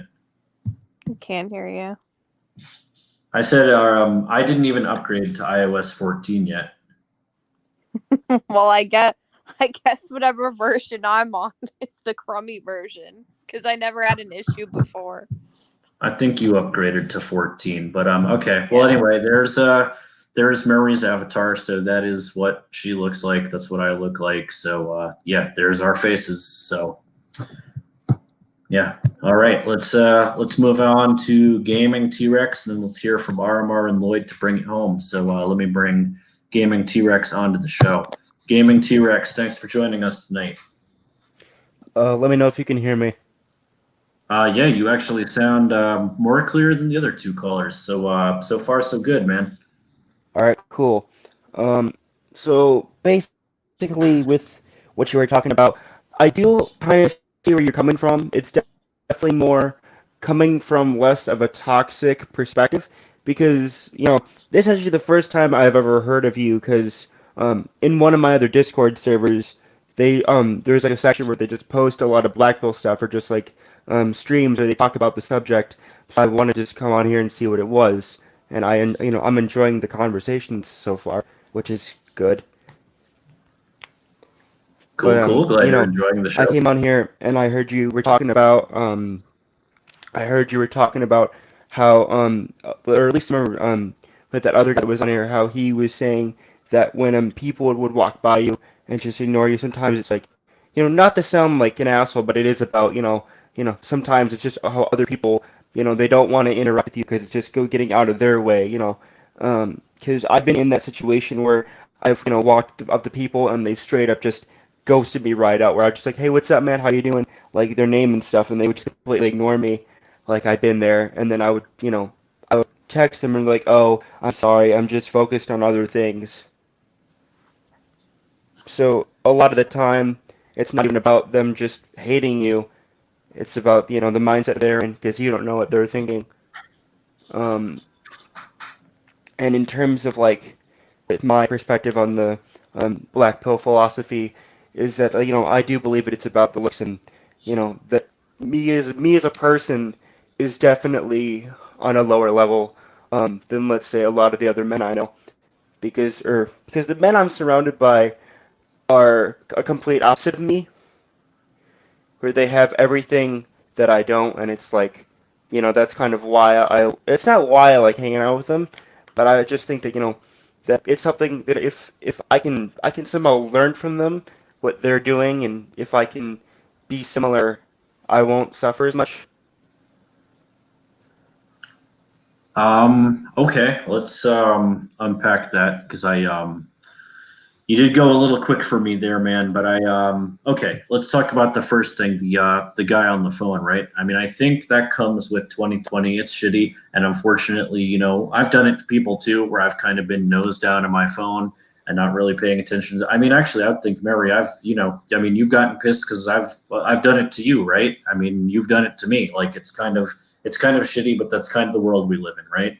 That's true, yeah. And I mean, I've been guilty of it. I know when I was in college, I mean, maybe not so much with the phone, but just being, preoccupied with my thoughts. I mean, I've, unintentionally ignored people while walking across college campus, and people will be like, "Didn't you hear me say hello?" I'm like, "No, sorry. Must have missed you." But yeah, like I think that that's, fairly commonplace for someone to be absorbed in their phone and not paying attention to their surroundings. Yeah, it's almost like the social media is making us less social. Yeah, I But can I agree with wonder, that. you were saying, so Gaming T-Rex, you said you're surrounded by men who are not in the same scenario as you. And you said, you want to kind of learn from them, and, maybe you would suffer less. So what specifically are you suffering from? If you're comfortable with talking about it. I mean, you don't So have to go. yeah, so I have no problem with that, because I've been into therapy, and I've been accepted that it's okay for me to express stuff about me, right? So I'm just gonna say this, where I'm physically retarded. Basically, I have cerebral palsy, which is basically where the entire right side of my body is affected. Where for example, on my hand, I cannot move it well, or at the same level as my left, where it's kind of like let's say if you put your hand in like honey, and it's like sticky and hard to move. It's kind of like that, where I just Okay. have really bad nerve issues. Yeah, I mean, I'm a little bit familiar with CP. I know it's a neural disease, but okay, so that's what so basically your right side is affected. Is Yeah. that correct? You know, yeah. In terms of the mental stuff, I'm perfectly fine, you know, but I'm basically normal except like two things. But for a lot of people, that doesn't really matter, because a lot of people or peers and stuff, they kind of treat you in the same vein as everyone else who's disabled in your kind of area. Mm-hmm. Where they treat you like a puppy, basically, and it's like, can you just give me the respect? I'm trying to get, it's like, I'm trying to get to this space, and you're talking to me because you, and it's like, I'm fine with people talking to me, But a lot of people, they'll come up to me and they'll be like, "You're so brave for coming to school today," or like, Like "You're, oh stupid my shit God, you're that you such an don't need to inspiration." hear. And Yeah. it's Like, and I'm it's and existing. I'm not at doing that point anything. it's almost an Yeah, insult at that and point it's like, because it's wow, you like, yeah, don't see no me as an shit, I equal. come to school. It's like, no shit, I come to school. I can respect that. Yeah, yeah. Okay, continue.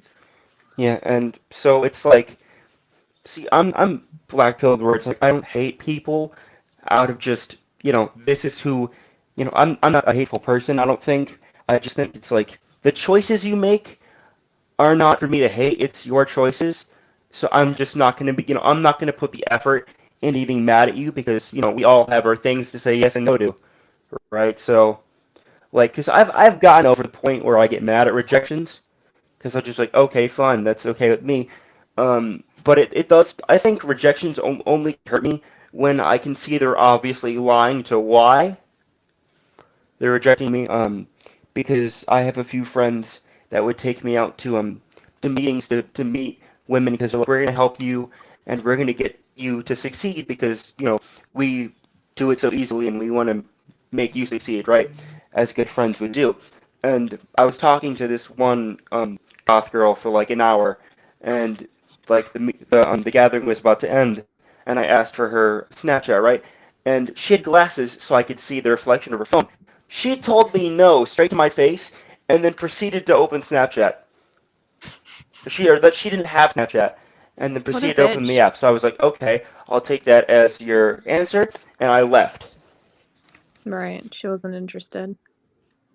Um, Yeah. but I mean, she wasn't the only girl I talked to that night. But I was like, that hurt me. I'm like, I'm fine with you telling me no, but when it makes me feel like it's personal, it's like, okay, Right. It's like, don't insult by intelligence. Like, I can clearly tell that you're lying. You'd rather they were yeah, just upfront about the reason for the rejection. Well, wouldn't you? Yeah, of course. I mean, yeah, because my experience with people is just overall been bad. You know, Yeah, I mean, people kick you down bleachers, stuff like that.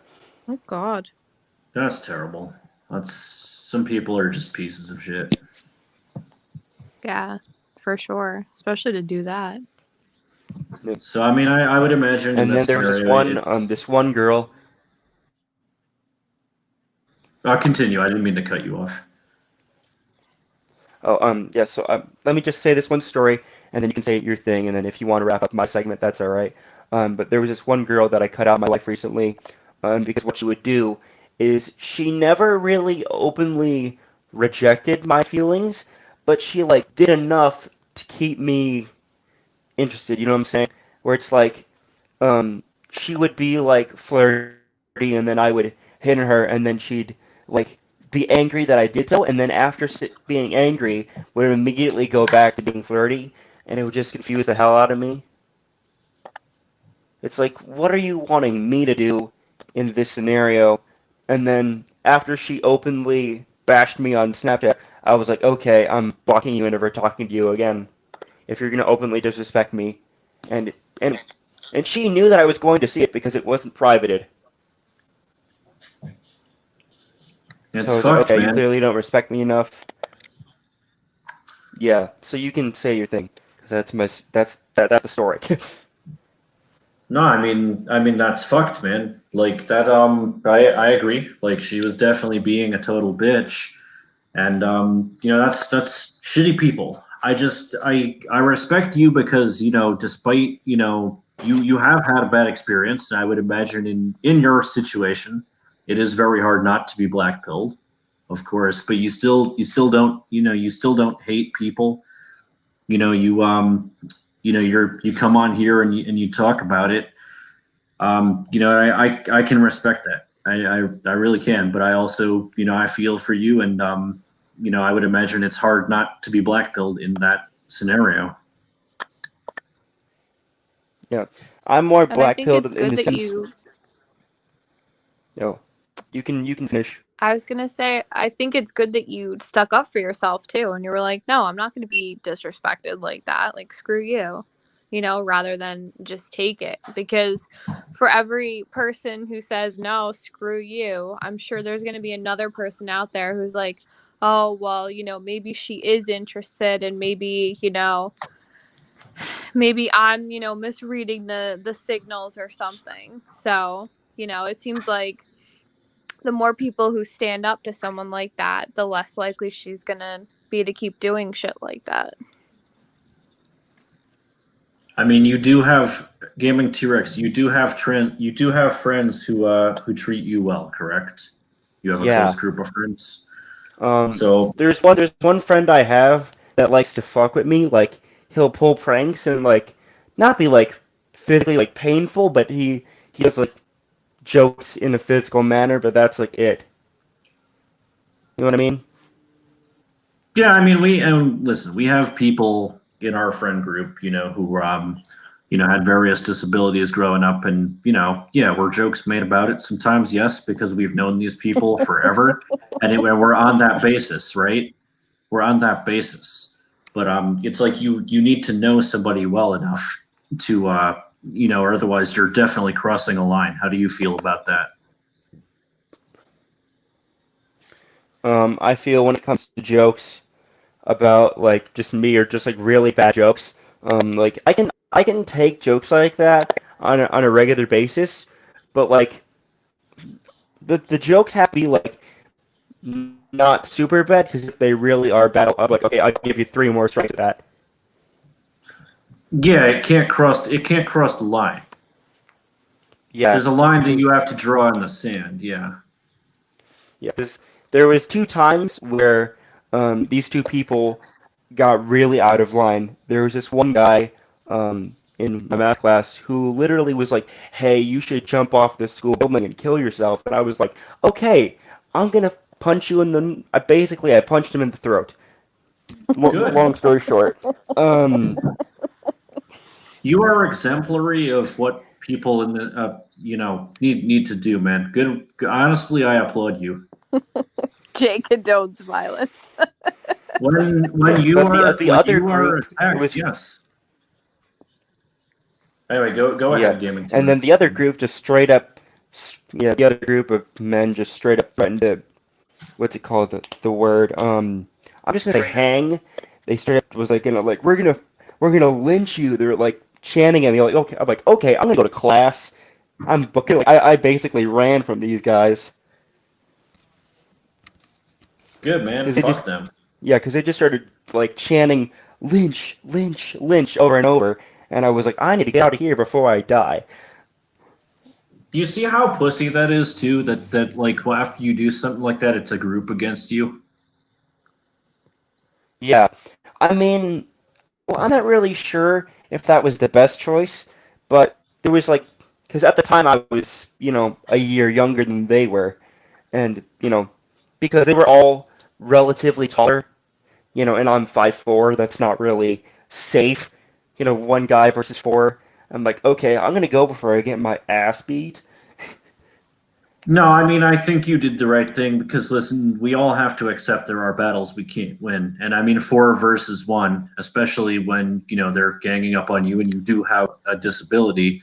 Like that just shows how much of a pussy that group is. Like there are like people who do that shit are huge pussies, but. Yeah.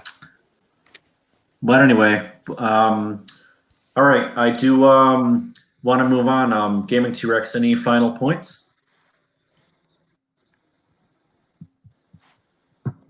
Yeah. I don't know All if right, you're I'll talking to go. me, but I literally Good seeing can't you. hear you guys. Can you hear us? Oh, he left. All right. Gaming T-Rex, thanks for your call. Let's bring on Aramar and let's bring on Lloyd and then let's bring this home because we are getting close to 2 hours here. So Aramar Jadavra and Lloyd, boom. What's up, gentlemen? Is my audio clear? It is. Thanks for your call earlier, by the way.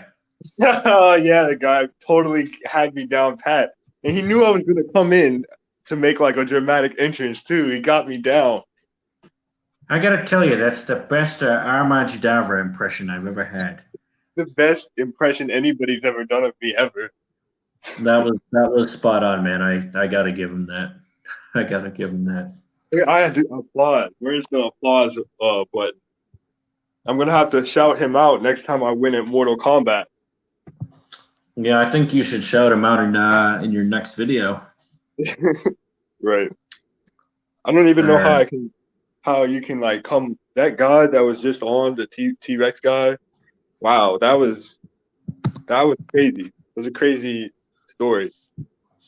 That was something, man. That really was. But I mean, I'm so happy that he told us he punched a guy in the throat because Hey, what's up, Lloyd? What's cracking, bro? So Not much. Welcome to the show. So we've got Lloyd and Armar with us. So anyway, that was crazy, but I'm really happy he did that because this is something I've been saying to people, for a long time, that when people cross that line, you absolutely need to do shit like that. And I'm not saying go around beating people up, but if you got somebody in your face telling you to kill yourself, duff that fucker. And he did exemplary work, so I'm I applaud the man. Just punch him in the throat, bro. We're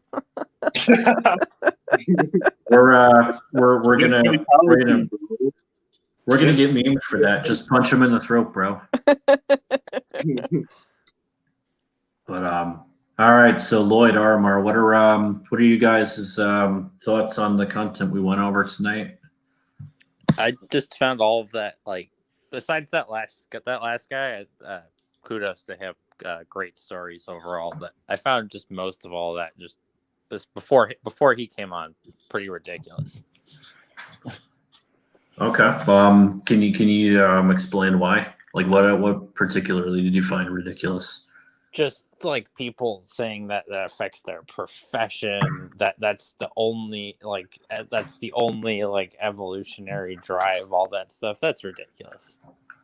Okay, so let's actually talk about you because you're a good example to refute this, right? You are a nurse, correct? Yes.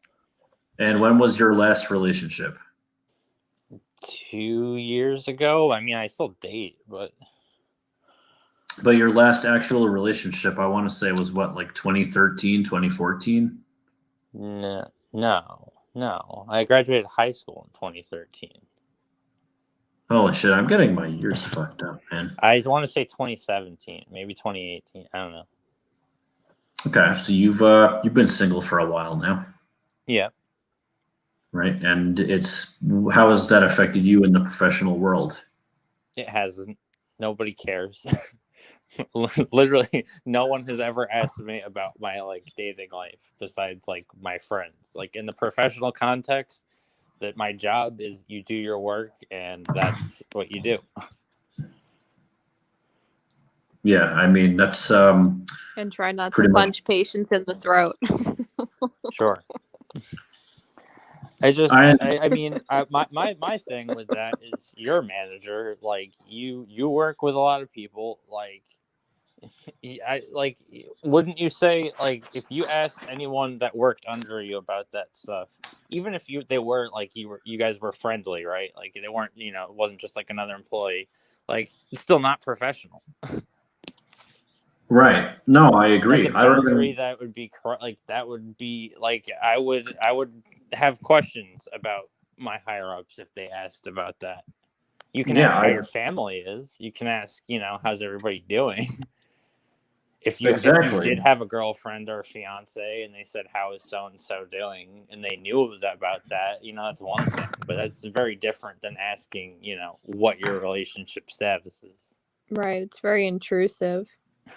Yeah, exactly. Like I would never ask an employee that, and any things because I talk to them about their personal lives when they've volunteered that information to me. I'll be like, hey, how's your husband? How's your son doing? Because they'll tell me something that happened. I'll be like, hey, how's that person doing? Or what'd you guys do last weekend? The other thing I was going to refute was saying that's the only evolutionary drive. That's the only thing to happiness, I would say. And yes, my experience is my personal experience. But once because I was in a relationship for a long period of time and then I wasn't. I would say once I got out of that and was actually, focusing on what I needed to do in my own life, things for me got better. It wasn't like, the opposite. I don't understand a lot of these points that these people are making or that are so hung up on that. I think it's because they don't have the experience, Lloyd. I think some of them have never been in a relationship. Some of them have never dated anyone who was toxic. And I think some of them have never even had sex. So for them, it seems like this great accomplishment. Whereas for people who have dated and who have been in crummy relationships, I feel like it's like putting something so high on a pedestal when really, like, I feel like anyone who has that position on all this stuff, like, people are so hung up on, oh, why don't you guys show your face? It seems like they're just like deflecting, and like I feel like it's not women, it's something else is probably missing. That's my whole thing when I'm listening to all of this. I don't know. right? No, I mean, I definitely agree with you there, but they'll just say that, I'm what's the term that Recess Bones used? What did he say? Coping? No, not coping. He said something like or it's a gynocentric world or something. Yeah. Yes, gynocentrism, yes. I don't think, I can't speak for women. I do work in like a female, like more dominated profession. I just think they don't care as much as all these people think that they do. What has your experience been working with predominantly women in your field? It's been good. It's literally, I've been on sports teams with all men. I've done clinicals and worked with primarily women. I don't see any difference in anything, I really don't. No, that's been pretty much my experience too. I consider myself a hard worker. I consider myself who tries to do things the right way, and I think men and women respect me for it the same way. Like, they could really, besides that, like, care less. Like, are not. I'm sure they're not like judging me unless I do something stupid and fuck a patient up or something. Yeah, it's like, judge me for that, right? I mean, you only had 2 deaths last week, right? So yeah, exactly. But I don't think I'm sure I guess I see things. There's also it's subjective, but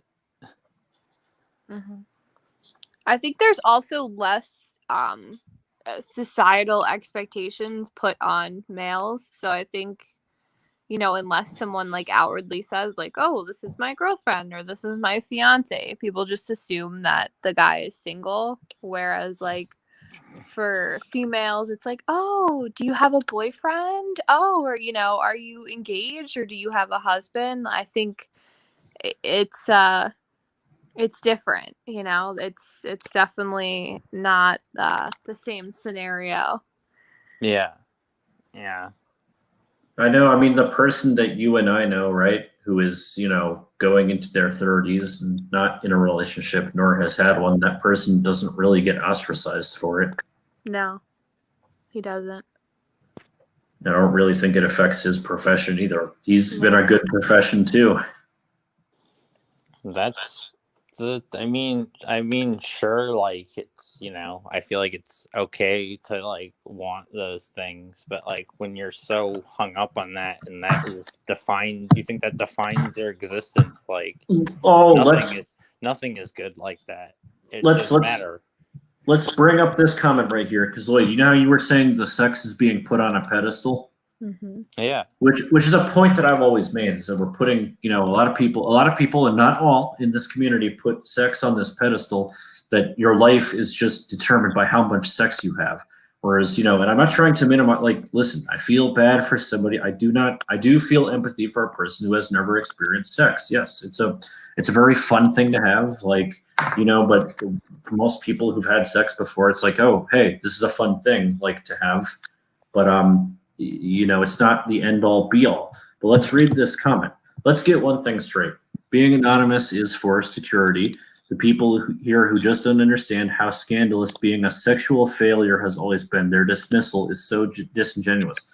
That's you using the term sexual failure, man. You're putting that label on yourself. A lot of people who haven't had sex are just like, this kind of sucks. That's not failing. I don't think the guy we know is who's like he goes home and goes, I'm a sexual failure.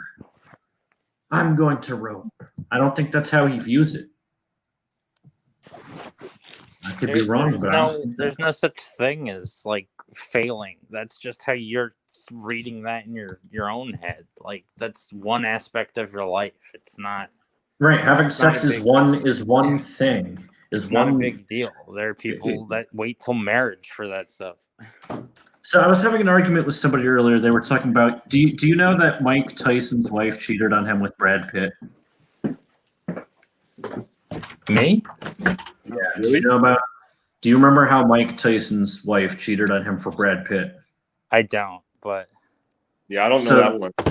Mike Tyson's wife, Robin Givens, cheated on him for Brad Pitt. And everybody's like, oh, you'd want to be Chad. You'd want to be Brad Pitt. Mike Tyson, doesn't matter how strong he is, he got cucked by Brad Pitt.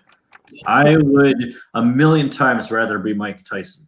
Brad Pitt sped out of there in his car so fast because he knows Mike Tyson could have ended his life easily. Like, who would you rather be? I'm curious. Mike Tyson or Brad Pitt? Yes. I mean, if I didn't go to jail and all that stuff, Mike Tyson, but Brett, but I'm saying in that scenario, like everybody's gonna be like, oh yeah. Like I don't think Mike Tyson really I don't think Mike Tyson gave a fuck that his wife cheated on him. He's just like, or was like, he didn't go to Brad Pitt's house and rip him apart, as we all know he can. He was just like, yeah, whatever. I can kill this guy. I'm gonna sign off. I'll let you guys talk. All right, later, man. Thanks for coming on the show. See ya. But I'm saying, like, I don't think Mike Tyson like bothered to like seek revenge. He was just like, whatever. Like that's just a guy like I could easily kill. Like, but isn't that part of the culture of Hollywood? Just entertainment in general. Just everybody sleeping with everybody. Yeah, well, I mean, that's a known thing in Hollywood. I wouldn't really consider Mike Tyson. Well, yeah, I mean, I guess that promoter culture is part of Hollywood. Okay, I mean, it's HBO. Okay, you can make that case. Yeah. Yeah, like sports. I don't know. Yeah, the music, the print, and like just the whole entertainment industry is all connected. I don't know. I just call me crazy, but Brad Pitt might get more sex, but I would rather be a world champion athlete who doesn't get laid as much. I would be more proud of that as an accomplishment. I would be on like a martial artist guy too versus like model, but that's just me. Yeah, I agree. Like it's not like, like sex is not the end all be all. Like for most people who've had it, you're like, it's kind of like there are times when you can, you're like, I'm not really in the mood. Like, yeah, when you've had a lot, that's when you've had a lot, and that's when it's just every day. Let's talk about this comment. No, this comes from years of experience. Incel would not be a problem if it weren't for the societal attitude you pretend doesn't exist. Well, no, the attitude does exist. You're right. It is portrayed incorrectly sometimes in the mainstream media, but that's why we need to have streams like this to clear the air. That's why incels need to actually speak about the issue and present it in the correct light, in the manner that First does.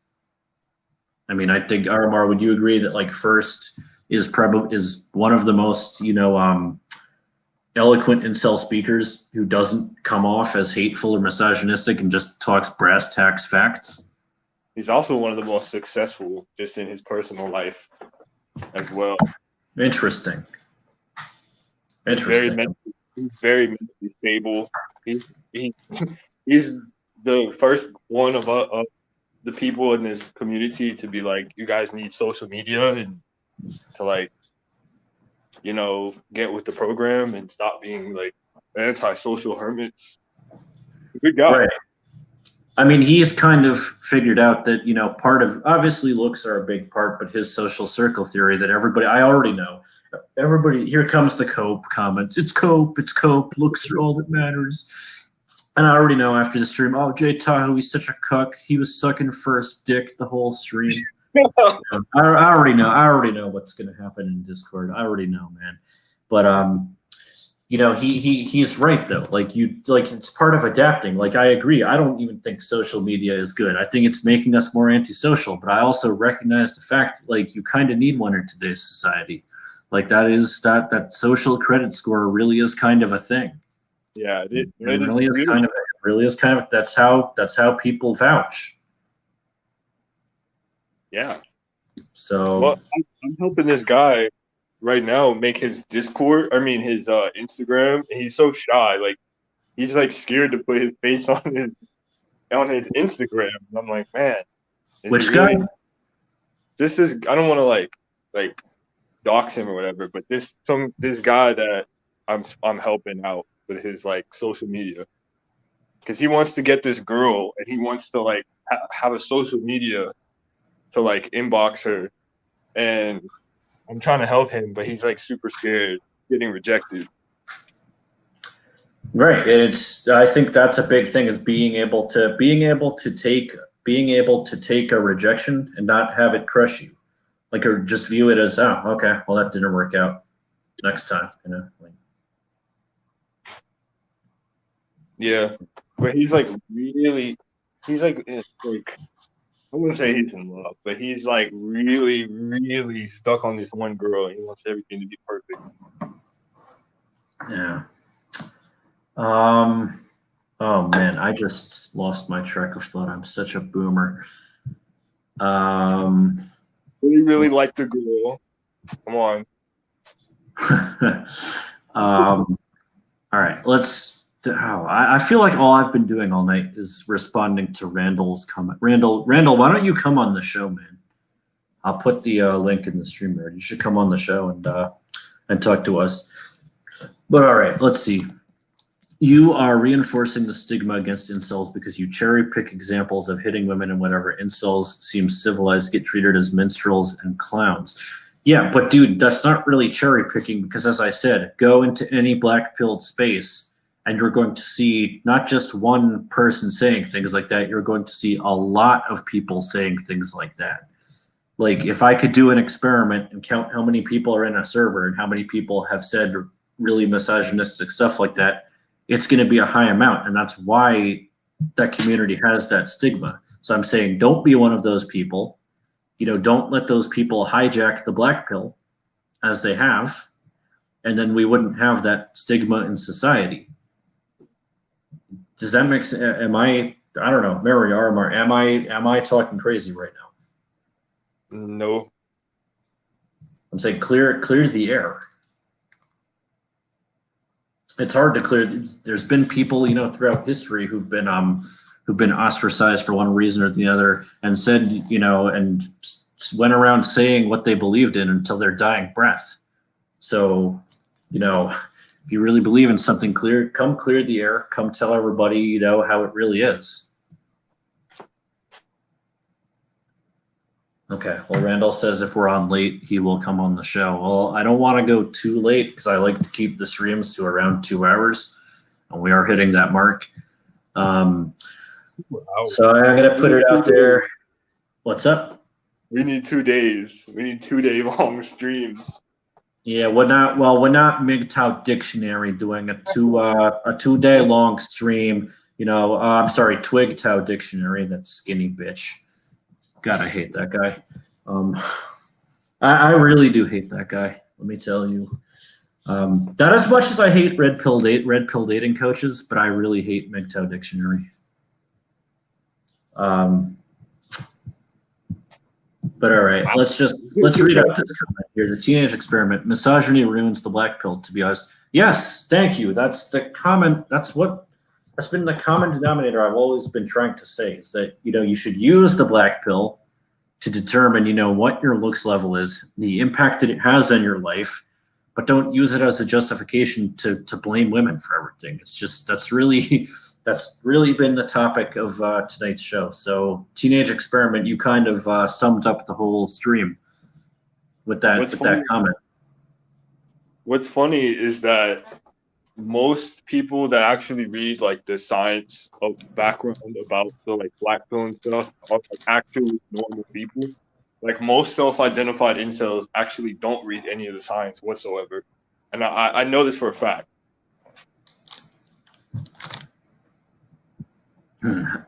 Sorry, I just took a drink there. It's I guess I'm getting tired of talking. But how do you know that?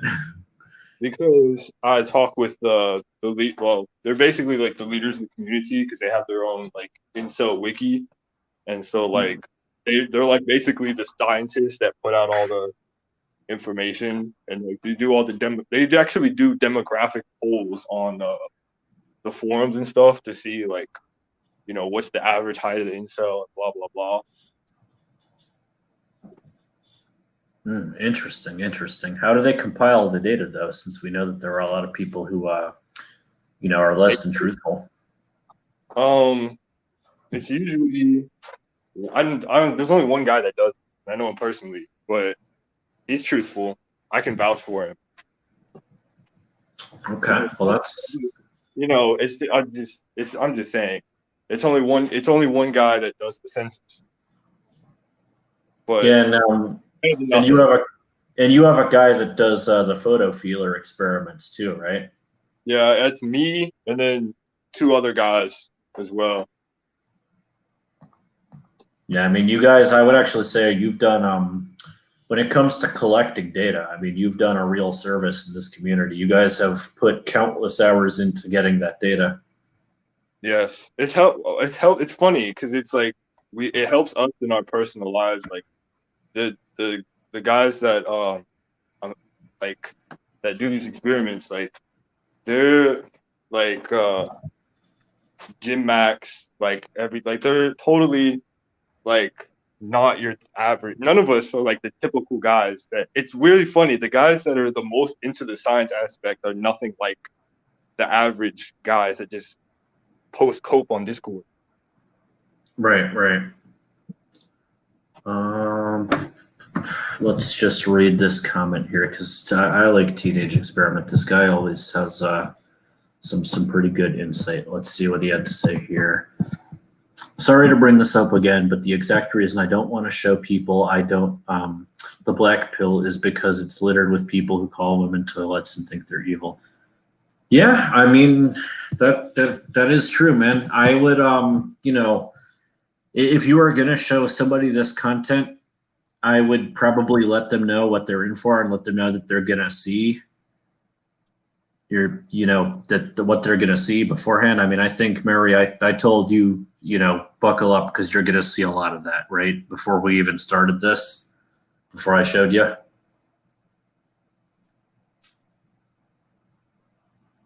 All right, she's going off. She's going off to sleep. She's done that before. Like she's fallen asleep in like the other room when we're. But she had an early day. All right, man. Well, I think we've kind of touched on the topics for tonight. I don't really have anything else. I know you and I should probably stream about the topic of testosterone that we were talking about this morning because you may actually might have something that's a critical breakthrough in the science aspect of the black pill. And another one. A what? I said another one. Yeah, I think that what you were showing me this morning was like really was actually extremely eye-opening. I'm not gonna lie, but I think we need to set up and really get facts for that. And that's the thing that I find really hard is finding time to do the streams on top of work and social life and everything, and then not only just doing the stream but actually like researching. I do want to address. So I was called out on Discord because I misread a study that I quoted. Okay, and it does happen. I admit it. I made a mistake. I am human. About the OnlyFans thing. Remember the economics of OnlyFans that I was showing everybody about how basically only the women on top are the ones earning the big bucks. Yeah. So I had quoted everybody that yes, that was factoring in tips. It does say in the article that was not factoring in tips. So I was wrong. I'll own that. I'll wear that. I don't think that drastically changes the way it works, because you got to remember, like, the average woman on OnlyFans, it's the top people who have all the subscribers. So of course they're getting more through the tips. There's still the average woman on OnlyFans, I think, said earned something like $130 a month. So that's like 13 subscribers. So unless all of those subscribers are giving you multiple $100 tips, you're not making a livable wage. Yeah. It's also just, I mean, yeah, they're gonna try to, like, how can I say this? Look for any chink in your whatever you bring. I don't bring arguments. I just bring facts, and it's just like I guess that's why, like, I'm very well respected, because a lot of my videos, like the archetype video, that was 6 months in the making, which is why I got such, like, positive reception. Like, sometimes you just have to, like, not, post, like, something that like right off the bat, like, because it might be presentation really matters, just like anything in life, or like if you're like selling homes or whatever, or if you're in sales, you want to present your facts eloquently, No, it absolutely does, and you're right, and that's why I'm saying, like, I feel bad because sometimes I feel like I'm half-assing these things, or when I read through the article, I'm like speed reading because I'm doing it between Zoom calls throughout the day or something, because that's when I'm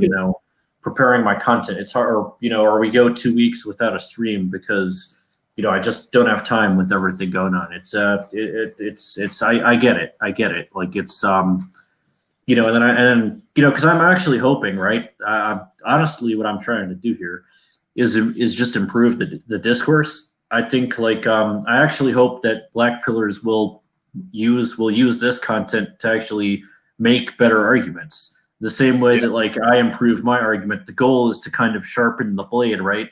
To, like, raise this point, then they raise that point. And we want to filter out. Like, the weak arguments, like the cope and women are toilets and stuff like that. Then we can actually get to the root of it. We can actually, get to, like, a quote unquote, I guess, meta discourse, the kind that's only found on Discord, of course. Over for annoying parent cells. Yeah, damn right. All right. What was this? Just real quick, is it the testosterone thing? Ooh, he might have got us. Still haven't heard anything about the black pill philosophy itself that's hypocritical. So, Randall, to clarify it, that's been the whole point of the stream. We're not saying that the black pill itself is a hypocritical philosophy, acknowledging that looks matter and that there is a degree of hypergamy. What we're saying is that people use that philosophy to justify a lot of hypocrisy. And we're trying to differentiate between the two. And I'm gonna kind of leave it on that. But all right, man. Any final points to tonight's show before I wrap things up? We've gone over 2 hours here, so I would say, guys, check out Jay Tahoe's fabulous stream number 7. This is part 2 to that video, and subscribe to his channel. What was stream number 7? I don't even remember my own videos. What was that one about? It was exaggeration in the black pill. It's the same video. Oh yes. When we talked, that was when we talked. Well, I would say it was. Yeah, this was kind of a follow up to that, because we talked about exaggerations, and then tonight we talked about hypocrisies and contradictions. So yeah, that's a good observation. Actually, that was a good follow up. Good stuff. All right, man. Armar, thanks for being on the show. You always have awesome stuff to contribute. Let's talk about doing that stream together on the on that topic. All right, man. Have a good night. Take care. You too, man. Bye, everyone. And thanks to everybody who tuned in, and thanks to everybody who called in. Everybody was great tonight, and take care, everyone.